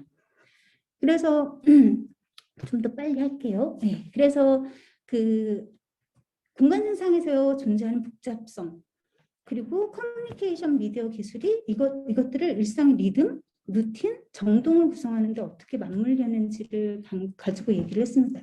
그래서 초기 연구 같은 경우에는 80년대 후반부터 했던 연구 같은 경우는 집이라는 특정한 사적인 공간에 특정한 테크놀로지가 들어오는 것들을 좀 더 이렇게 넓은 사회적인 맥락에서 그 당시에 특정한 사회의 리듬과 일상이 구성되는 것이 어떻게 연결되는지 이 면에서는 아까 얘기했던 어떤 이런 공간을 생산할 수 있는 자의 역할이었다면 이걸 실제로 사용하면서 뭐 젠더 정체성이나 이런 것들이 어떻게 변화하는지를 같이 연결을 함으로 해서 르페브루가 얘기했던 그 어떠한 테크놀로지를 생산을 해서 특정한 리듬을 만들려고 할 수 있는 그런 시도와 이것들이 실제 일상에 아주 친숙한 미디어로 이게 사용이 되잖아요. 텔레비전이나 라디오나 저희가 사용하는 휴대폰이나 이런 걸 통해서 만들려고 하는 자기만의 그 전유 과정들이 어떻게 연결이 되어 있는지를 연구를 합니다. 네. 그래서 이 두 가지 그 아까 얘기했던 그 공간을 재현하려고 하는 그 뭐 권력을 가진 사람에게도 중요하고 이것을 통해서 어떤 공간을 자기로 만들려고 하는 사람, 이 두 가지 시도에서 아주 미디어는 아주 내부적인 요소일 거죠. 핵심적인 요소이죠. 그리고 최근의 논의 같은 경우에는 보다 최근 논의는 이제 집이라는 것을 넘어서서 물론 핵심적인 미디어가 집에 갇혀 있는 정박해 있는 미디어가 아니라 모바일 테크놀로지가 되게 보편화되면서 이 모바일 테크놀로지를 통해서 구성하는 모바일 테리토리에 대한 연구가 진행이 됩니다. 그래서 이거 같은 경우에 하나만 설명을 드리면 이걸 통해서 그 미디어 일상 연구가 시도했던 것은 두 가지인 것 같습니다. 하나는 일단 기술이라는 사회라는 것이 이분법적으로 존재하지 않고 끊임없는 상호작용 속에서 같이 작동하는 것이라는 것. 그리고 이게 아까 얘기했던 라토가 얘기했던 잃어버린 대중으로 표현한 기술의 역할. 그리고 두 번째 같은 경우에는 잠깐만요. 두 번째 같은 어디다 썼을까요? 그래서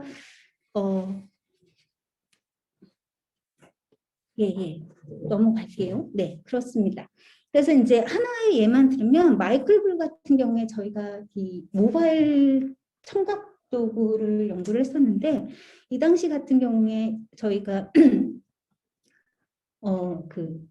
저희 그 아이팟 광고 같은 거 보면 굉장히 많이 나오잖아요. 이렇게 지루해져 있고 파편화되어 있고 언제 어디에 출근해야 될지 모르고 그래서 가다가 이제 이것만 꽂으면 그 공간이 이렇게 혁신적으로 변하는 그러한 것들을 통해서 이 청각 미디어가 일상에서 개인이 이렇게 억압되어 있는 공간에서 자기의 사적 영역을 만드는 거에 어떻게 사용되는지를 보여준과 동시에 어떤 면에서는 저항적일 수 있지만 이게 결국은 그 후기 자본주의 사회에서 맞는 적합한 몸의 테크놀로지와 리듬을 만드는 걸로 나 위해서 굉장히 동적적이라고 얘기를 합니다.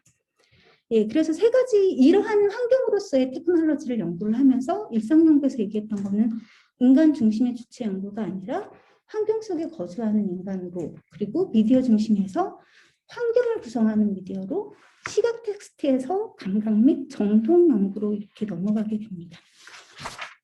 그래서 여기에서 얘기했던 것은 결국 이러한 테크놀로지 속에서 우리가 어떻게 환경을 인지하는가에 대한 감지된 현실에 대한 연구이고 여기에서 마주하는 이 환경 속에 존재한다라는 것은 우리가 보는 경관을 바꾸고 이 경관과 우리가 사용하는 테크놀로지와 우리가 그걸 통해서 마주하는 사람들, 이러한 사람들 간의 그 관계 속에서 특정한 에너지가 만들어진다는 거죠.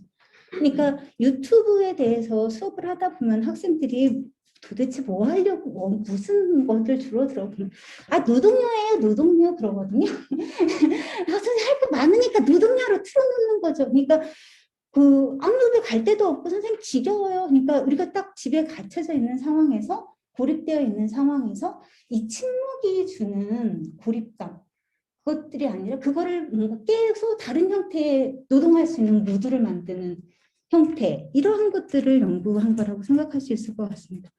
그렇다면 이걸 팬데믹하고 연결을 한다면 과연 우리는 어떠한 형태의 기술적인 환경에서 어떠한 사회적인 속에서 어떠한 형태의 관계를 맺고 있고 그 관계들은 아니면 그런 환경들은 어떠한 정동으로 우리의 인식이 되며 이 정동을 다루거나 아니면 이 속에서 무언가의 공간들을 만들어내는 시도에 어떻게 우리의 미디어가 연결이 되는가를 생각해 볼 수 있을 것 같습니다.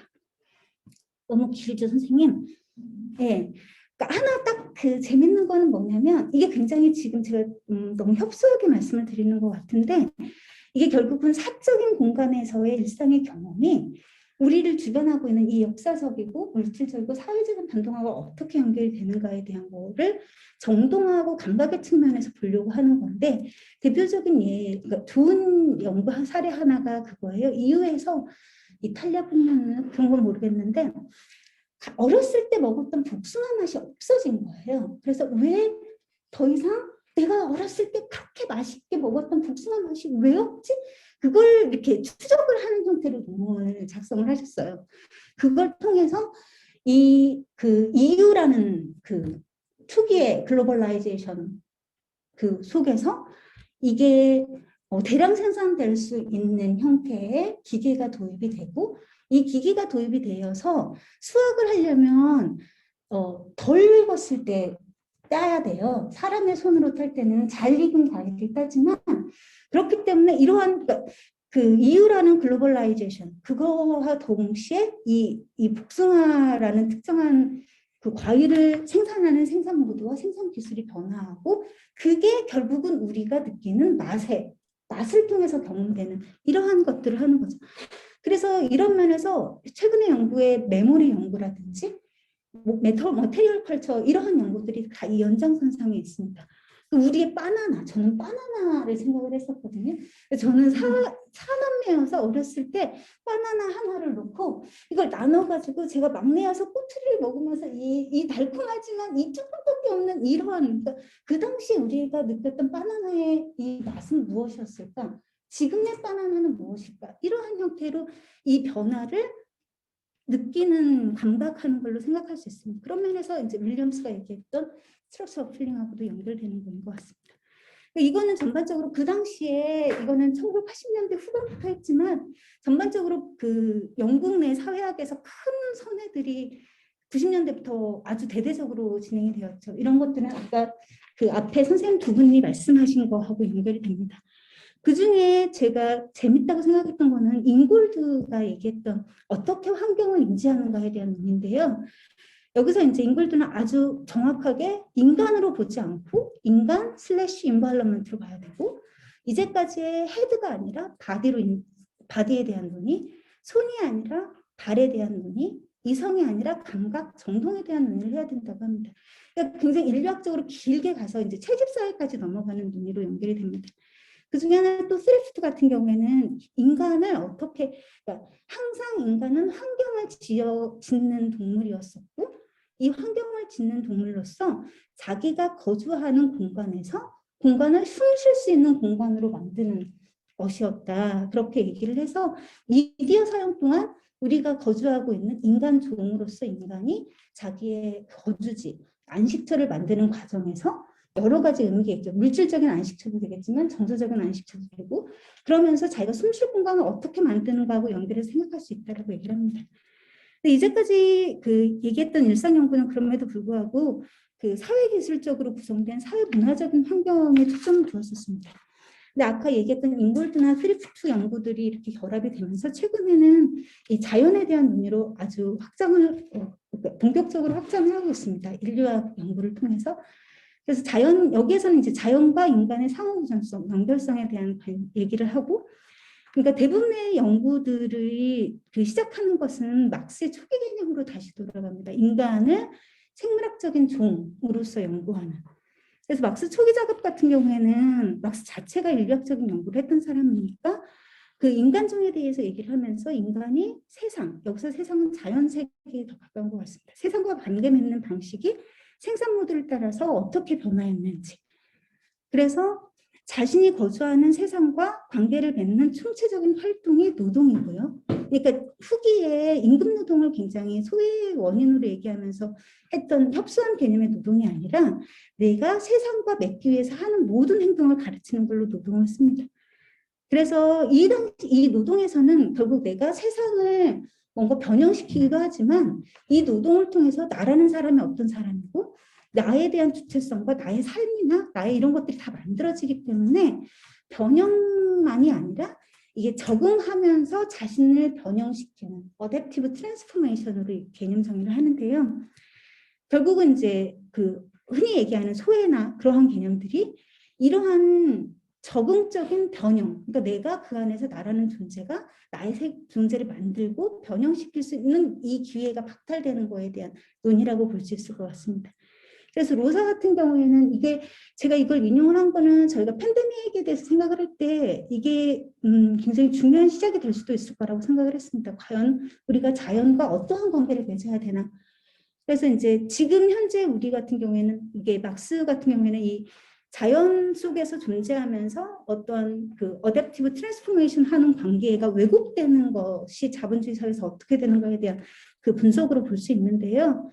우리가 이제 자연을 볼 때는 항상 경제적 이익을 창출할 수 있는 원자적으로만 배우고 이러한 왜곡은 결국 내가 하는 노동 자체를 생존을 위한, 즉 돈을 벌기 위한 수단으로 만들고, 이 관계 속에서 사회적 관계 또한 모든 상대방의 경쟁 상대로 대하면 적대적 관계 속에 마주하게 되고, 그리고 나서 이제 장시간에 걸쳐서 이런 결국은 자기의 정말 깊숙한 자기 소외로 이어진다. 이건데 결국은 이게 굉장히 초기의 논의임에도 불구하고 앞에서 이은 선생님이 얘기하신 뭐 고3 학생들에 대한 얘기는, 그러니까 이 공간에서 어떠한 것을 기준으로 이렇게 사회적 관계와 가치들이 얘기되어지고 있지? 라고 생각할 때 굉장히 중요한 부분이라고 생각을 했습니다. 예. 그래서 세상과 건강한 관계를 맺지 못하면 나의 자신과도 건강한 관계를 맺지 못한다. 그러니까 저희가 그 포럼 주제대로 했는데 정말 많은 아이들이 버려지고 있고, 정말 많은 동물들이 버려지고 있고, 정말 많은 사람들이 서로를 이렇게 신고하는 사회를 우리가 어떻게 생각을 해야 할까에 대한 고민을 해봤습니다. 근데 최대한 빨리 끝낼게요. 죄송합니다.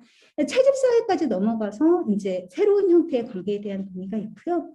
이제 환경 같은 경우에는 이 환경적 파괴가 미치는 폭력에 대해서 얘기를 하면서 쉽게 파괴하고 이거에 대한 환경적인 폭력은 가장 가난하고 일회용으로 소모되는 사람들에게 가장 큰 영향을 미친다라고 얘기를 하고 있습니다.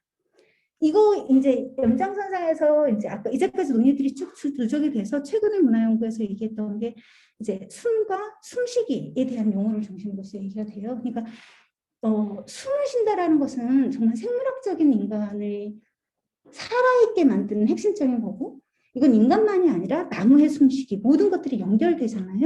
그러니까 팬데믹 상황 자체가 우리가 얼마나 숨쉬기로 서로가 연결되어 있는가를 아주 분명하게 드러내고, 그 자연의 파괴가 인간에게 적대가 되어서 돌아오는 것들을 보여주고 있습니다. 그래서 그 전에는 뭐 이러한 문제를, 폭력의 문제를 몸으로만 얘기했다면 몸에서 더 그 생물학적인 것을 강조하면서 이 숨쉬기를 통해서 얘기를 합니다. 그래서 이건 생물학적인 숨쉬기도 되고 사회적인 숨쉬기가 되는데요. 그러니까 생물학적인 숨쉬기는 연결성을 얘기한다면 사회적인 숨쉬기 같은 경우에는 억압이나, 그러니까 정말 내가 거기만 가면 숨을 쉴 수가 없어, 정말 어떻게 해야 될지 모르고 이런 것까지 다 연결하는 생물학적이자 사회학적인 개념으로서 공기와 숨쉬기를 얘기할 수 있을 것 같습니다. 그렇다면 이걸 기반으로 해서 우리가 정말 팬데믹 상황에서 우리는 어떠한 사회기술적인 공간을 구성하고 있는가, 이러한 공간을 구성하는 요소들은 어떤 건가, 그러면 이 공간에서는 어떠한 속성의 공기가 작동하고 있을까? 그러면 여기에서 그 공간에서 뭔가 조금 더 숨쉬는 공간, 숨 쉴 수 있는 공간은 어떻게 만들어야 되고, 함께 숨 쉴 수 있는 공간을 만드는 실천들은 어떻게 구성이 되고 있는가, 이러한 것들에 대한 그 고민들을 이번 팬데믹과 사회적 가치의 포럼을 하면서 했으면 했었습니다. 그래서 이제 세 번째로 이 전체에 대한 얘기를 좀 말씀드릴게요. 그래서 저희가 이제 끝나고 나서 저희 기조 발표를 하고 첫 번째 같은 경우에는 이제 국가로 들어가는데요. 그러니까 국가 국민이라는 것도 물리적인 테리토리이기도 하고, 뭐 합법적인 아니면 법적인 뭐 패스포트로 규정이 되는 거이기도 하지만, 다양한 기술적인 아니면 미디어에서 얘기하는 어떠한 담론, 상징 이런 것들을 통해서 특정한 형태와 유형의 국가와 국민들이 상상되고 조직이 되어 왔습니다, 역사적으로. 근데 지금 이제 그 첫 번째 발표자 이정엽 선생님 같은 경우에는 이 팬데믹 시대에서 저희가 한국에서 근대적인 국가, 근대성이라는 것이 굉장히 선진국에 대한 열망, 그리고 이분법적인 논리 속에서 생산성이나 이런 것들을 중심으로 얘기되어졌었는데, K-방역이나 그런 거, 요즘도 그 미디어 논의들이 그러는데 K-주사기 얘기가 나오더라고요. 그 5회분을 6회를 쓸 수 있는 이 획기적인 주사기에 대해서 말을 하는데, 이걸 통해서 정말 많은 댓글에서 선생님들이 확인했던 것처럼 야, 선진국도 별거 아니네. 그러니까 이 선진국에 대한 상상이 깨지기도 하고, 굉장히 국가주의적인 국가에 대한 것들이 다시 구성되는 이런 것들에 대한 논의를 해주심으로 해서 해주실 거고, 이외에 한우리 선생님 같은 경우에는 이 1회 때 바운더리로 정해졌던 특정한 이상적인 바람직한 규범적인 국가 국민이라는 거에서 벗어나는 사람들에게 가해지는 폭력, 그러니까 아까 이은 선생님이 사회적 거리두기 말씀하셨잖아요. 그러니까 선생님이 지적하신 그거에 대한 고민이 본격적으로 진행이 될 것 같습니다. 그러니까 예를 들면 마스크 쓰기, 거리 두기, 진단 검사, 동선 추적, 자가격리 이런 조치들이 아주 누구도 이렇게 예외 없이 따라야 되는 규범으로 이렇게 딱딱딱 되고 있는데 이걸 따르지 못하는 사회적인 약자에게 가해지는 혐오, 폭력 이것들에 대해서 한번 생각을 해보고자 합니다. 그리고 세 번째 같은 경우에는 이광석 선생님께서 아까 박진우 선생님께서 해주신 것처럼 노동 문제를 좀 더 본격적으로 다뤄주실 예정입니다. 그러니까 이거는 저희가 이제 안타깝게도 자연과 인간의 왜곡된 관계를 개선하는 거에 대한 논의보다 지배적인 담론은 기술적인 것으로 더 이렇게 이 성장 모드를 가속화하는 걸로 되면서 비대면 사회를 통한 산업 성장에 대한 논의로 이어가고 있는 거에 대한 성찰을 해보고자 합니다. 그리고 나서 네 번째는 이 벌어지는 아이들, 이 사회적인 약자, 이 돌봄이 되지 않는 초등학생 아동 돌봄을 중심으로 해서 과연 이 돌봄에 대해서 우리가 어떻게 생각을 해야 되나에 대해서 최희숙 선생님이 말씀해 주실 거고 5회는 강보라 선생님께서 이 집이라는 공간으로 움츠러들어 있는 속에서 새롭게 구성되는 집의 개념에 대해서 생각해 주실 것입니다. 그러니까 집이라는 것이 굉장히 물질적인 공간이기도 하지만 인간이 어떠한 안정적인 자아 정체성을 갖기 위해 필요한 정서적인 공간이 될 수도 있을 것 같고 집이라는 개념 자체가 이렇게 나라마다 국가마다 문화마다 굉장히 다른 개념으로 작동을 하고 있어서 과연 우리가 어떠한 형태의 서로를 위한 집을 지을 수 있을지에 대한 고민도 같이 할 수 있을 거라고 예상합니다. 기초발제는 여기까지 마치고요. 청중에서의 코멘트나 질문 그리고 발제자 선생님들의 코멘트나 질문을 합쳐서 진행해 보도록 하겠습니다.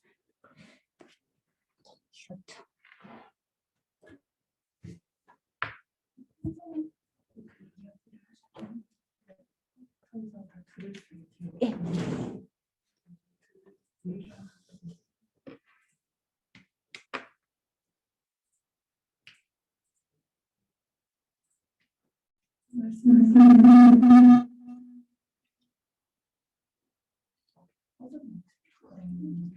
네네. 제가 임소업을 할게요. 될 것 같은데요. 혹시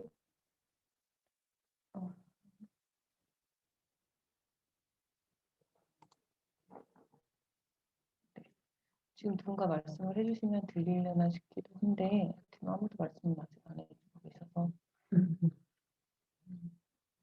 채팅창에 써도 됩니다. 그럴까요? 네. 선생님, 근데 제가 진행을 하려면 제 마이크가 커져야 되지 네. 그럼 여기 제가 이 마이크만 끌게요.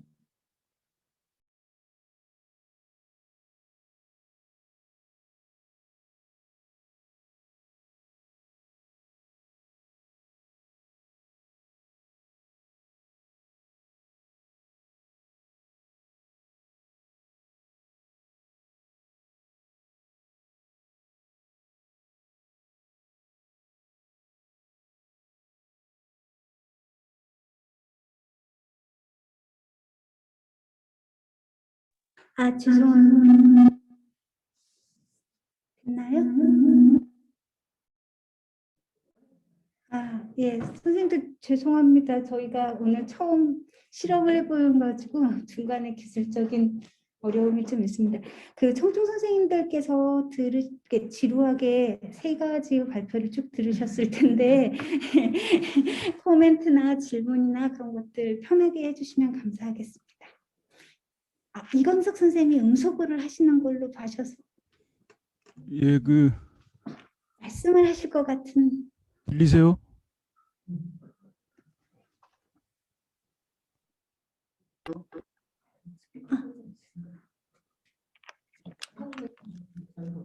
아니, 제가 지금 소리를 키우고 있어요.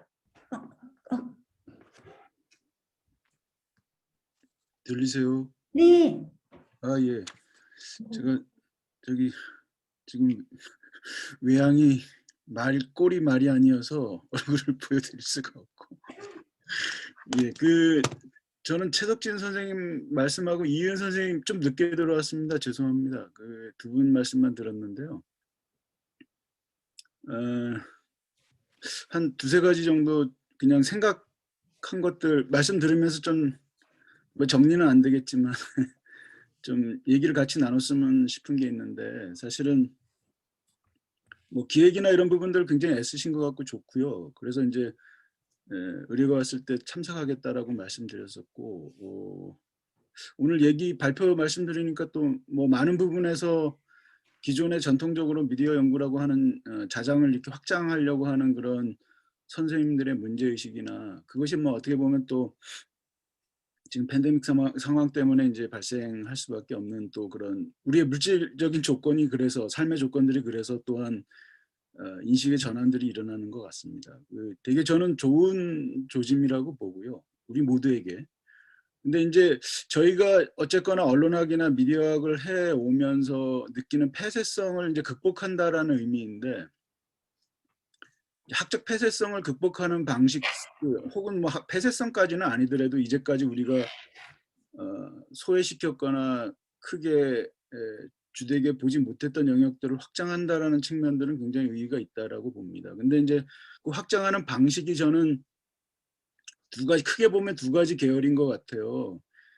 그러니까 우리 그 신문방송학, 뭐 언론학, 미디어학이라고 불리는 이 군집의 학문의 집단이 대체로 보면 학적인 개방성은 굉장히 강해요.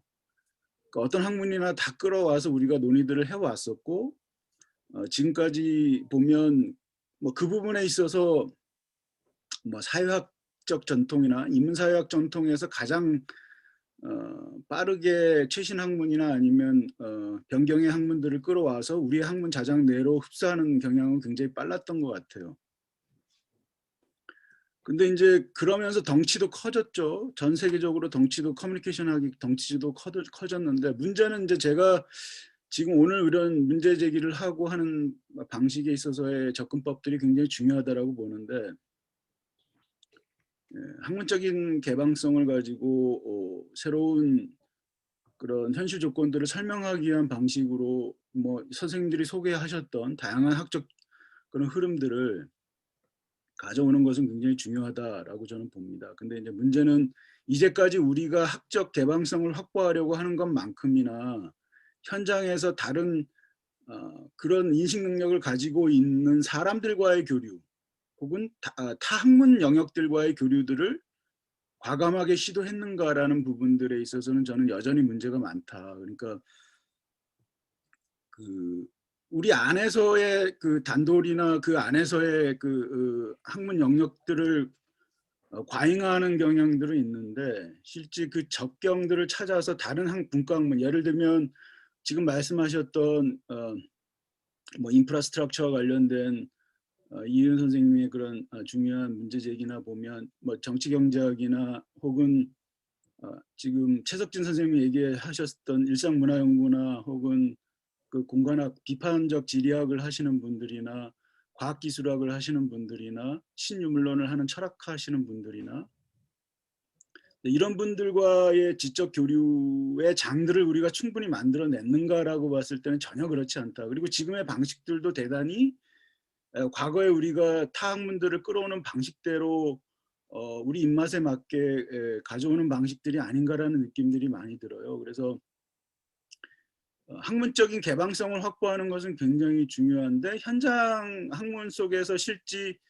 인적 네트워크나 혹은 지적 교류의 장들을 만들어내면서 실제 현장의 개방성을 확보하는 것, 그건 또 저는 학문적 개방성하고는 또 다른 문제라고 보거든요. 그 점에서 여전히 언론학은 그 부분에서 상당히 미약하고 모든 것을 우리 안에서 소화시키려고 하는 그런 경향들이 있다. 이제까지의 언론학 역사를 봐도 사실상 다른 이론들을 흡수하는 방식들이 그렇게 전개돼 왔던 측면들이 있어서, 기왕에 이제 그런 학적 자장들을 확장하는 방식에 있어서 좀 변화 모색과 관련해서 그 두 개의 계열, 학적 개방과 현장 개방이라는 그 부분에서 현장 개방이라는 부분들을 좀 더 어떻게 확보할 것인지, 어떻게 경계를 허물 것인지, 그 부분들을 좀 더 실질적으로 고민을 해야 될 필요가 있지 않나. 그게 이제 저는 학회가 할 수 있는 일이라고 좀 보고 싶고요. 뭐 다른 학회와의 어떤 교섭 능력이나 혹은 네트워킹 구성이나 이런 부분들이 또한 공동 주체나 학술적 이슈를 가지고 그런 것들이 대단히 중요하다라고 저는 보고 싶고, 그다음에 두 번째는 좀 말이 길어지는데 괜찮겠습니까? 두 번째는 간단하게 하겠습니다. 그 미디어 연구가 글쎄 저는 이제 미디어 연구를 확장하는 방식들과 관련해서 우리가 이것이 이제 다들 이제 여기 계신 선생님들이 다들 문제의식을 갖고 접근들을 하고 있는데, 사실은 지금의 학문적인 확장, 미디어의 개념의 확장, 뭐 이런 논의들이 이루어지는 것은 어쩌면 그 인류세적인 위기, 지금 뭐 기후 위기와 관련된 그런 어떤 시대적인 그 위기 상황의 돌파구를 마련하기는 학적 관심이라고 봐요. 그렇다면 이론적인 유의는 분명히 아니고 학적 유의도 분명히 아니지만, 근데 그런 학적 유의에 단순히 머무는 형태에 있어서의 정세 분석이나 그냥 그런 뭐 연구자로서의 그런 뭐 뭐라 그럽니까, 학적 유의 추구 뭐 정도 수준, 그렇게 뭐 매도할 수는 없겠지만, 공부하는 사람들이 가지고 있는 대표적인 그런 정서 구조라는 것이 이제 자기가 땡겨야 하는 주제의식 같은 것들이 있긴 있잖아요. 그래서 현재 뭐 물질적인 조건이 그래서 이제 하긴 하겠지만, 자기가 뭔가 자발적으로 하는 그런 방식들의 논의 속에서 이론적으로 확정을 하거나 혹은 주제적으로 주제의식적으로도 이렇게 확장을 하는 방식들을 가지고 있는데, 저는 어쨌거나 지금의 이런 그 문제 제기, 뭐 인프라 연구나 아까 말씀하셨던 다양한 정동 연구나 이런 논의들이 나오는 이유는 결국은 현재 모순이 겹겹이 쌓인 이런 현실 구조를 깨트리기 위한, 뭐 혹은 탈인류세적인 지금의 기후 위기를 돌파하기 위한, 혹은 지금의 위기 상황을 새롭게 어떤 대안들을 만들어내 다른 삶을 구성하기 위한 그런 실천에 있지 않는가라고 본다면, 단순히 뭐 예를 들면 신유물론을 얘기하더라도 아까 생기론도 많이 말씀하시고 그러는데, 사실은 그런 그 인식의 지평을 확장하는 논의 속에서도 실치 우리 현실을 가장 적실하게 설명할 수 있는 혹은 대안적 실천을 구성할 수 있는 논의들의 그런 중심 핵들을 이렇게 추려내고 벼려내야 되는 그런 일들이 필요하다는 거죠. 그러니까 단순히 지적 호기심으로 접근하는 것보다는 실천 학문으로서 우리가 새로운 학문들을 어떻게 가져올 것인지에 고민이 되면, 사실은 다차원적으로 열려있는 다양한 형태의 학적 그런 경험들이 좀 분별력 있게 우리한테 다가오지 않을까라는 생각이 들고요. 그래서 단순히 새로운 것을 가져오는 것이 문제가 아니고, 지금의 위기 상황을 돌파하기 위한 실천 학문으로서 어떤 관점들을 갖고 새로운 것들을 가져와야 될 것인가, 이 부분이 논의가 돼야 되고, 그래서 사실은 미디어 생태 정치, 뭐 미디어와 관련된 새로운 개념 속에서 지금의 위기들을 돌파하기 위한 새로운 정치학의 그런 대안들을 만들어내기 위한 그런 좌표점을 갖고, 그 속에서 우리 주위에 지금 선생님들이 제기하셨던 다양한 형태의 미디어 해석들을 강화시킬 수 있는 그런 논의들을 조금은 이렇게 좀 가중치를 달리해서 좀 봐야 될 필요가 있지 않는가, 저는 그렇게 생각하거든요. 그래서 단순히 신유물론들을 얘기한다고 해서 우리 사회를 실천이나 이와 관련해서 굉장히 도움을 다 줄 수 있는 논의들은 아니잖아요. 그래서 그런 부분의 연계성이 있을 때 좀 더 이론적인 그런 스펙트럼들이 좀 더 분명하게 열리지 않을까, 뭐 그런 생각을 해봅니다. 제 말이 제대로 정리가 된 건지 모르겠어요. 예, 이상입니다. 네. 네, 그러니까 단순히 새로운 거를 갖다가 그 학문적인 유의에서 끝내지 않아야 되지 않느냐라는 걸로 받아들였습니다. 그 선생님 지적하신 것들에 제가 사회자로서 다 맞는 아주 중요한 지적이라고 생각을 하고요. 기초발제 같은 경우에는 저희가 뭔가 조금 이론적인 걸로 논의가 되었지만, 저희가 굳이 이것을 0회라고 했던 게 앞으로 1회부터 5회까지 쭉 국면들 속에서 이광수 선생님께서 지적하신 그러한 실전들을 할 수 있도록 예, 구성을 해봤습니다. 좀 더 예, 적극적으로 선생님도 도와주시기 바라겠습니다. 그렇게 정리가 되면 감사합니다. 아, 그리고 그 구성을 하면서 최대한 다른 분야 선생님들도 모시고 싶었는데요. 현실적으로 어려움이 좀 있더라고요. 그래서 최대한 토론자 선생님들이라도 다른 학과, 학문 아니면 시민단체나 거기에서 같이 논의할 수 있도록 예, 시도해 보도록 하겠습니다. 네, 다른 선생님들 코멘트와 질문 주시면 감사하겠습니다.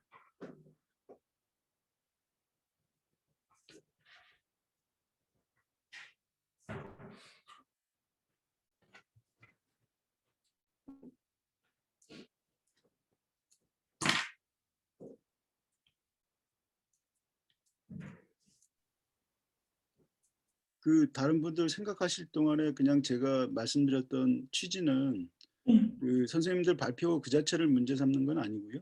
그냥 말씀드린 대로 전반적인 미디어학에 있어서 새로운 학문들을 수용하는 방식과 관련한 문제제기고, 이거는 사실은 언론정보학회뿐만이 아니고 우리와 연관된 뭐 언론학회도 있고 방송학회도 있고 여러 형태의 지금 언론학을 하고 있는 학회들 전체에 대한 그냥 제 생각이고, 그 부분에 있어 지금 기획과 관련해서는 뭐 저는 전혀 선생님들한테 거기에 어떤 논제를 뭐 던지거나 이런 건 아니고요. 예, 그렇게 봐주셨으면 좋겠습니다. 고생들 많으셨습니다. 하고 앞으로 저도 한 발표 맡았으니까 예, 제대로 한번 취지에 어긋나지 않게 잘해보겠습니다. 감사합니다. 코멘트가 없는 관계로 박진우 선생님 한 말씀 하시죠. 발제자로서 네. 좀 이따 말씀드리면 될까요? 가장 오래 기다리셨으니까. 그러면 제가요?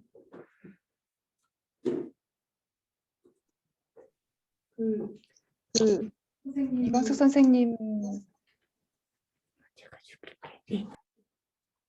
말씀하신 것의 연장이라고 볼 수가 있을 텐데, 오늘 그 발표 쭉 들으면서 느꼈던 것이 그 들어왔던 단어가 턴이었어요. TURN, 전회라고 하는 거.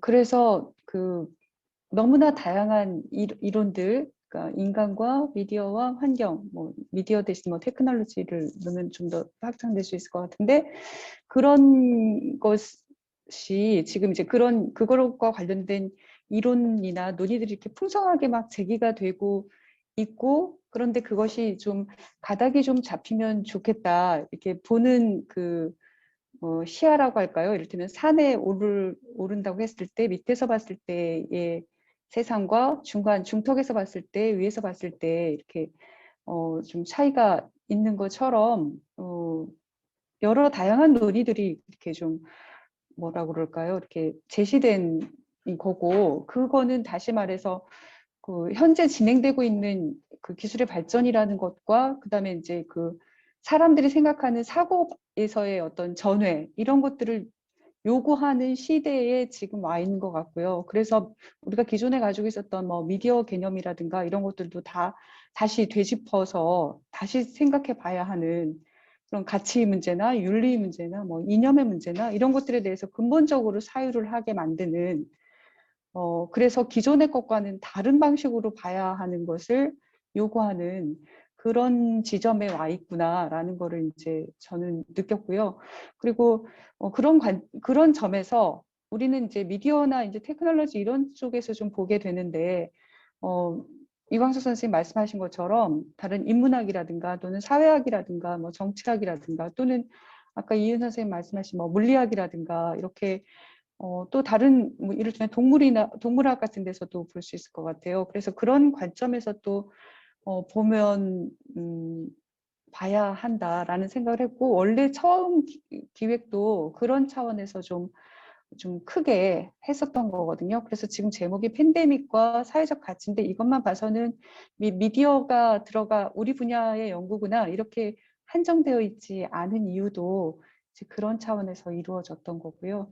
나머지 이제 좀 부족한 부분들, 그다음에 또 수렴해야 하는 부분들 이런 것들은 또 진행하는 과정에서 메울 수 있을 것 같습니다. 저는 뭐 특별히 질문이나 이런 거는 아니고요. 이렇게 굉장히 많은 논의들이 나오고 또 새로운 관점들이 계속 나오고 있는 이 현상이 우리한테 계속 그 과제를 던져주고 있는 것이 아닐까. 그래서 마음이 무거워졌어요. 공부할 게 너무 많아져가지고. 차라리 귀와 눈을 닫으리. 막 이러면서. 네. 고맙습니다. 오늘 참여해 주셔서. 회장님께서 이렇게. 예, 그 회장님께서 마음이 무거워지셨다는 말이 충분히 이해가 가는 상황인데 저희 쉬운 과제는 아닌 것 같고요. 제가 보기에 가장 먼저 우리가 염두에 둬야 할 일은 시간이 좀 걸릴 과제일 것 같아요. 이게 그러니까 뭐 이광수 선생님 좋은 말씀 주셨고 당연히 그 저희가 고민해야 될 그런 사안인데 이게 뭐 준비하는 과정에서 느끼는 거지만 이게 또 하루아침에 되는 일은 아니더라고요, 이게. 근데 지금 논의들은 저도 발표할 때 그렇고 이윤 선생님도 그렇고요. 이 논의를 우리 지금 저희 선후배 동료 연구자 선생님들께서 도대체 어떻게 봐야 될 것인가에 대해서 아직 한 번도 저희도 해본 적이 없어요. 이 논의를 해본 적이 없는 것 같아요. 그래서 공식적으로 처음으로 이제 이런 논의를 제기했을 때 과연 저희 주변에 있는 선후배 선생님들께서 뭐라고 할 것인가. 그래서 그러니까 이거 우리가 첫걸음이 시작된다라는 게 그런 의미인 것 같아요. 그만큼 그 안에 나와 있는 내용들에 대해서도 아직 책임지지 못할 그런 내용들이 적지 않아 있는 것 같고 어떤 방향으로 뻗어 나가야 될지에 대한 지금 합의도 사실 별로 없는 상황인데 지도를 그리기가 더보다 어렵고 나는 지금 그런 상황에 저는 와 있지 않나라는 생각이고 이제 회장님 말씀과는 달리 이제 저희가 해야 될 일은 절대로 이 문제를 이제 귀 닫고 눈 닫지 않도록 만드는 게 저희가 해야 될 일인 것 같고 그걸 하기 위해서는 시간을 좀 많이 좀 투자할 수 있는 어떤 장기적인 플랜을 좀 세울 필요가 있겠다라는 생각을 계속 해보게 됩니다. 말씀드렸던 것처럼 이현 선생님도 말씀하셨고 여기 저도 말씀드렸던 것처럼 이게 결국 우리 알고 있는 미디어 커뮤니케이션 연구의 상당 부분의 틀을 아마 바꾸지 않으면 앞으로 연구해봐야 별 소용 없을 걸이라고 하는 것에 대한 뭐라고 내놓고 말할 수는 없지만은 나름의 안에 어떤 확신이라고 해야 될까요? 그런 게 있거든요. 그게 몇 년 동안 연구하면서 한마디를 차마 확답을 못하지만은 그럼에도 불구하고 생각하는 어떤 그런 것들인 것 같아요. 단순히 그러니까 기후 위기라고 하는 게 그냥 단순히 예를 들어서 기후 위기라는 게 일상적으로 우리가 그냥 어떤 변화가 있을 때 이슈에 대처하는 수준의 이슈가 아니잖아요. 지금 저희가 처한 상황이 그런 상황인 것 같아요. 그래서 아무튼 길게 좀 볼 필요가 있겠다 이런 말씀을 드리고 싶어요. 저는 박진우 선생님하고 좀 다른데요. 이게 새로운 얘기가 아니라고 생각을 하고요. 이미 그러니까 제가 1980년대 이후부터 진행된 연구 얘기를 했던 것도 그러한 이유이기도 하고 여기 지금 그러니까 청중으로 들어와 계신 선생님들 중에 방희경 선생님, 송민규 선생님, 조용환 선생님, 김수철 선생님도 아까 오셨던 것 같은데 이미 다 이러한 것을 깔고 연구를 진행하고 계시거든요. 근데 왜 논문만 내면 이걸 처음부터 다시 설명해야 될까? 논문 심사 과정에서. 그러니까 이게 뭔가 저희 학문적 영역에 진입하지 못한 새로운 세대들이 연구는 이렇게 진행을 하고 있는데 거기서의 괴리가 분명히 있는 것 같아요. 네, 그래서 오히려 그러니까 정말 논문을 낼 때마다 도대체 어디서부터 어디까지 설명을 해야지 이 논문 심사에 통과할 수 있을까? 이 새로운 논의도 아닌데 그러면 어디서부터 할까? 그런 고민들이 많이 있을 거라고 저는 생각을 하고 오히려 이미 이거는 아주 정착되어 있는 패러다임이거든요. 새로운 것도 아니고 그래서 이거를 이미 있는 선생님들하고 같이 이걸 좀 더 드러내서 본격적으로 팬데믹 사회에서 뻔한 비판 연구가 아니라 닫힌 비판 연구가 아니라 그리고 실제 대학원 선생님들 수업하면 아시겠지만 정치라는 것이 그 학생들에게 있어서는 환경, 동물 문제 이런 것들하고 뗄래야 뗄 수 없는 형태로 이미 진행이 되고 있고요. 채식이나 이런 것들로 그것들을 전혀 제가 제도권에 속해 있다고 할 수 있을지는 모르겠지만 여기서 전혀 흡수가 되고 있지 않은 상황이라는 거죠. 이걸 좀 더 흡수를 해서 같이 하면 좋겠다라는 생각을 했습니다. 저하고 반대되는 생각이 아닌데요. 그래요? 놀랬잖아요. 그러니까 수면이 올린다라는 말도 좋고요. 예, 예. 그러니까 수면이 올린다는 말도 있고 어떤 형태로든 우리가 처음 시작한다는 말도 결국 이제 표현이 이제 그렇게 됐을 뿐이지. 근데 대신에 이런 건 것 같아요. 여기에 대한 전제는 그 이전으로 돌아가지는 않는다인 것 같아요. 그 이전으로 돌아가지 않는다. 그러니까 어찌 보면은 선생님이 답답해 하셨던 것처럼 이걸 일일이 처음부터 다시 설명해야 되는 그 답답함이기도 한데 더 이상은 이제는 필요하다면은 일정한 부분은 당연하게 전제하고 넘어가야 될 부분들이 있는 거는 그렇게 하고 넘어갈 수 있는 그런 게 필요하지 않을까라는 말씀 드리고 싶었던 거였어요. 그래서 절대 저와 반대되는 의견이 아님을 말씀드리고자 합니다. 다시 동지로. 근데 한마디만 더 우리끼리 막 이렇게 얘기해도 되나? 제가 지난 학기 강의를 포스트 휴먼에 대해서 강의를 했는데 학생들이 이렇게 변화가 느껴지는 지점이 뭐였냐면 인류세에 관한 것이었거든요. 그러니까 인간이 우리가 살고 있는 세계에서 항상 인간을 중심으로 생각했던 그 사고가 이게 깨지는 것을 느꼈어요. 학생들이 이게 자기가 서 있던 위치가 이렇게 바뀐 거죠. 보는 관점이 이렇게 달라진 거죠. 그래서 팬데믹이라고 하는 것이 이제 최석준 선생님 말씀하신 것처럼 기존에 있었던 뒤엎거나 그런 게 아니라 급속하게 사회에 여러 가지 기존에 가지고 있었던 생각들이나 이런 것들을 해내는 굉장히 강력한 어떤 작용을 하고 있기 때문에 지금 우리가 이런 논의 속에 있는 것이 아닌가. 만약에 팬데믹이 역사의 가정은 없지만 팬데믹이 없었다면 이렇게 논의 같은 것들도 급속하게 이루어졌을까. 그런 점에서 모든 게 명암이 있듯이 어쩌면 우리 학문이나 이런 사유에 있어서의 어떤 중요한 계기를 주는 것이 아닌가 이런 생각이 좀 들었어요. 청중 분들 중에서 한두 분만 질문이나 코멘트 주시면 감사하겠습니다. 안녕하세요. 네. 제가 좀 소리 들리시나요? 네. 네, 저도 좀 그 발표 중간에 들어와서 다 오늘 발표를 다 못 듣기는 했는데 그냥 지금까지 토론된 여러분들 얘기하는 거 그냥 한마디 보태는 거 수준에서 얘기를 해보면요. 그냥 대단한 주장이 있는 건 아니고 그냥 소회랄까 이런 건데 이 기획 자체가 박진원 선생님이 말씀하셨듯이 저희가 사실 팬데믹이라는 아주 이런 굉장히 특이한 상황을 1년 동안 겪은 거잖아요. 그러는 가운데 어떻게 보면 굉장히 이런 굉장히 특이한 어떤 경험 이런 것이 가져오는 어떤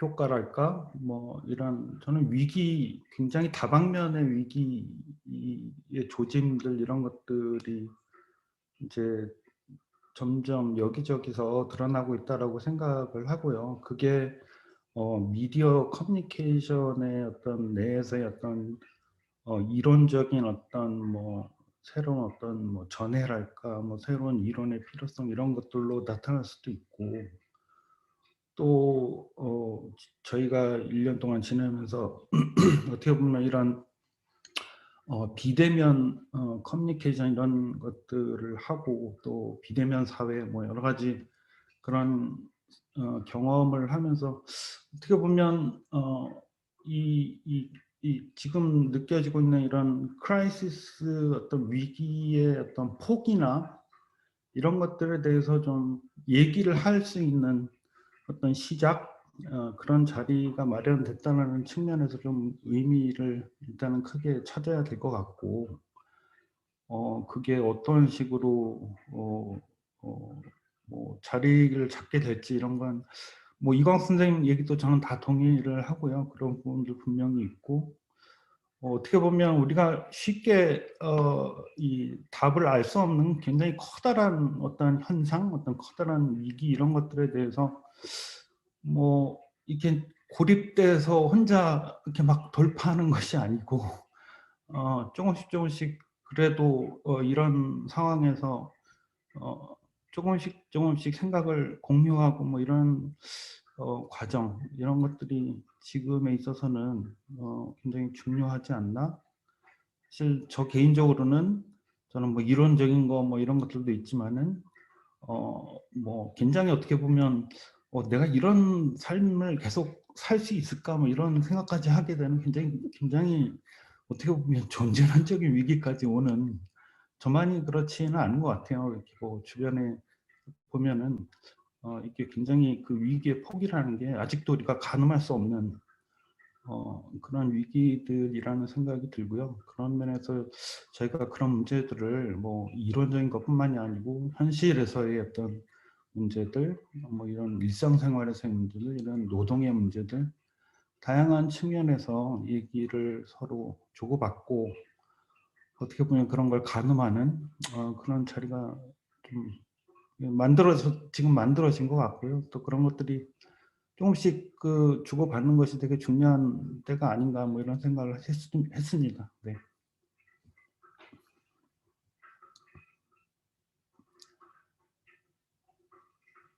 이상입니다. 예, 감사합니다. 선생님, 저희가 6시까지 진행할 거여서요. 한 분만 더 말씀해 주시고 마무리를 해볼까 합니다.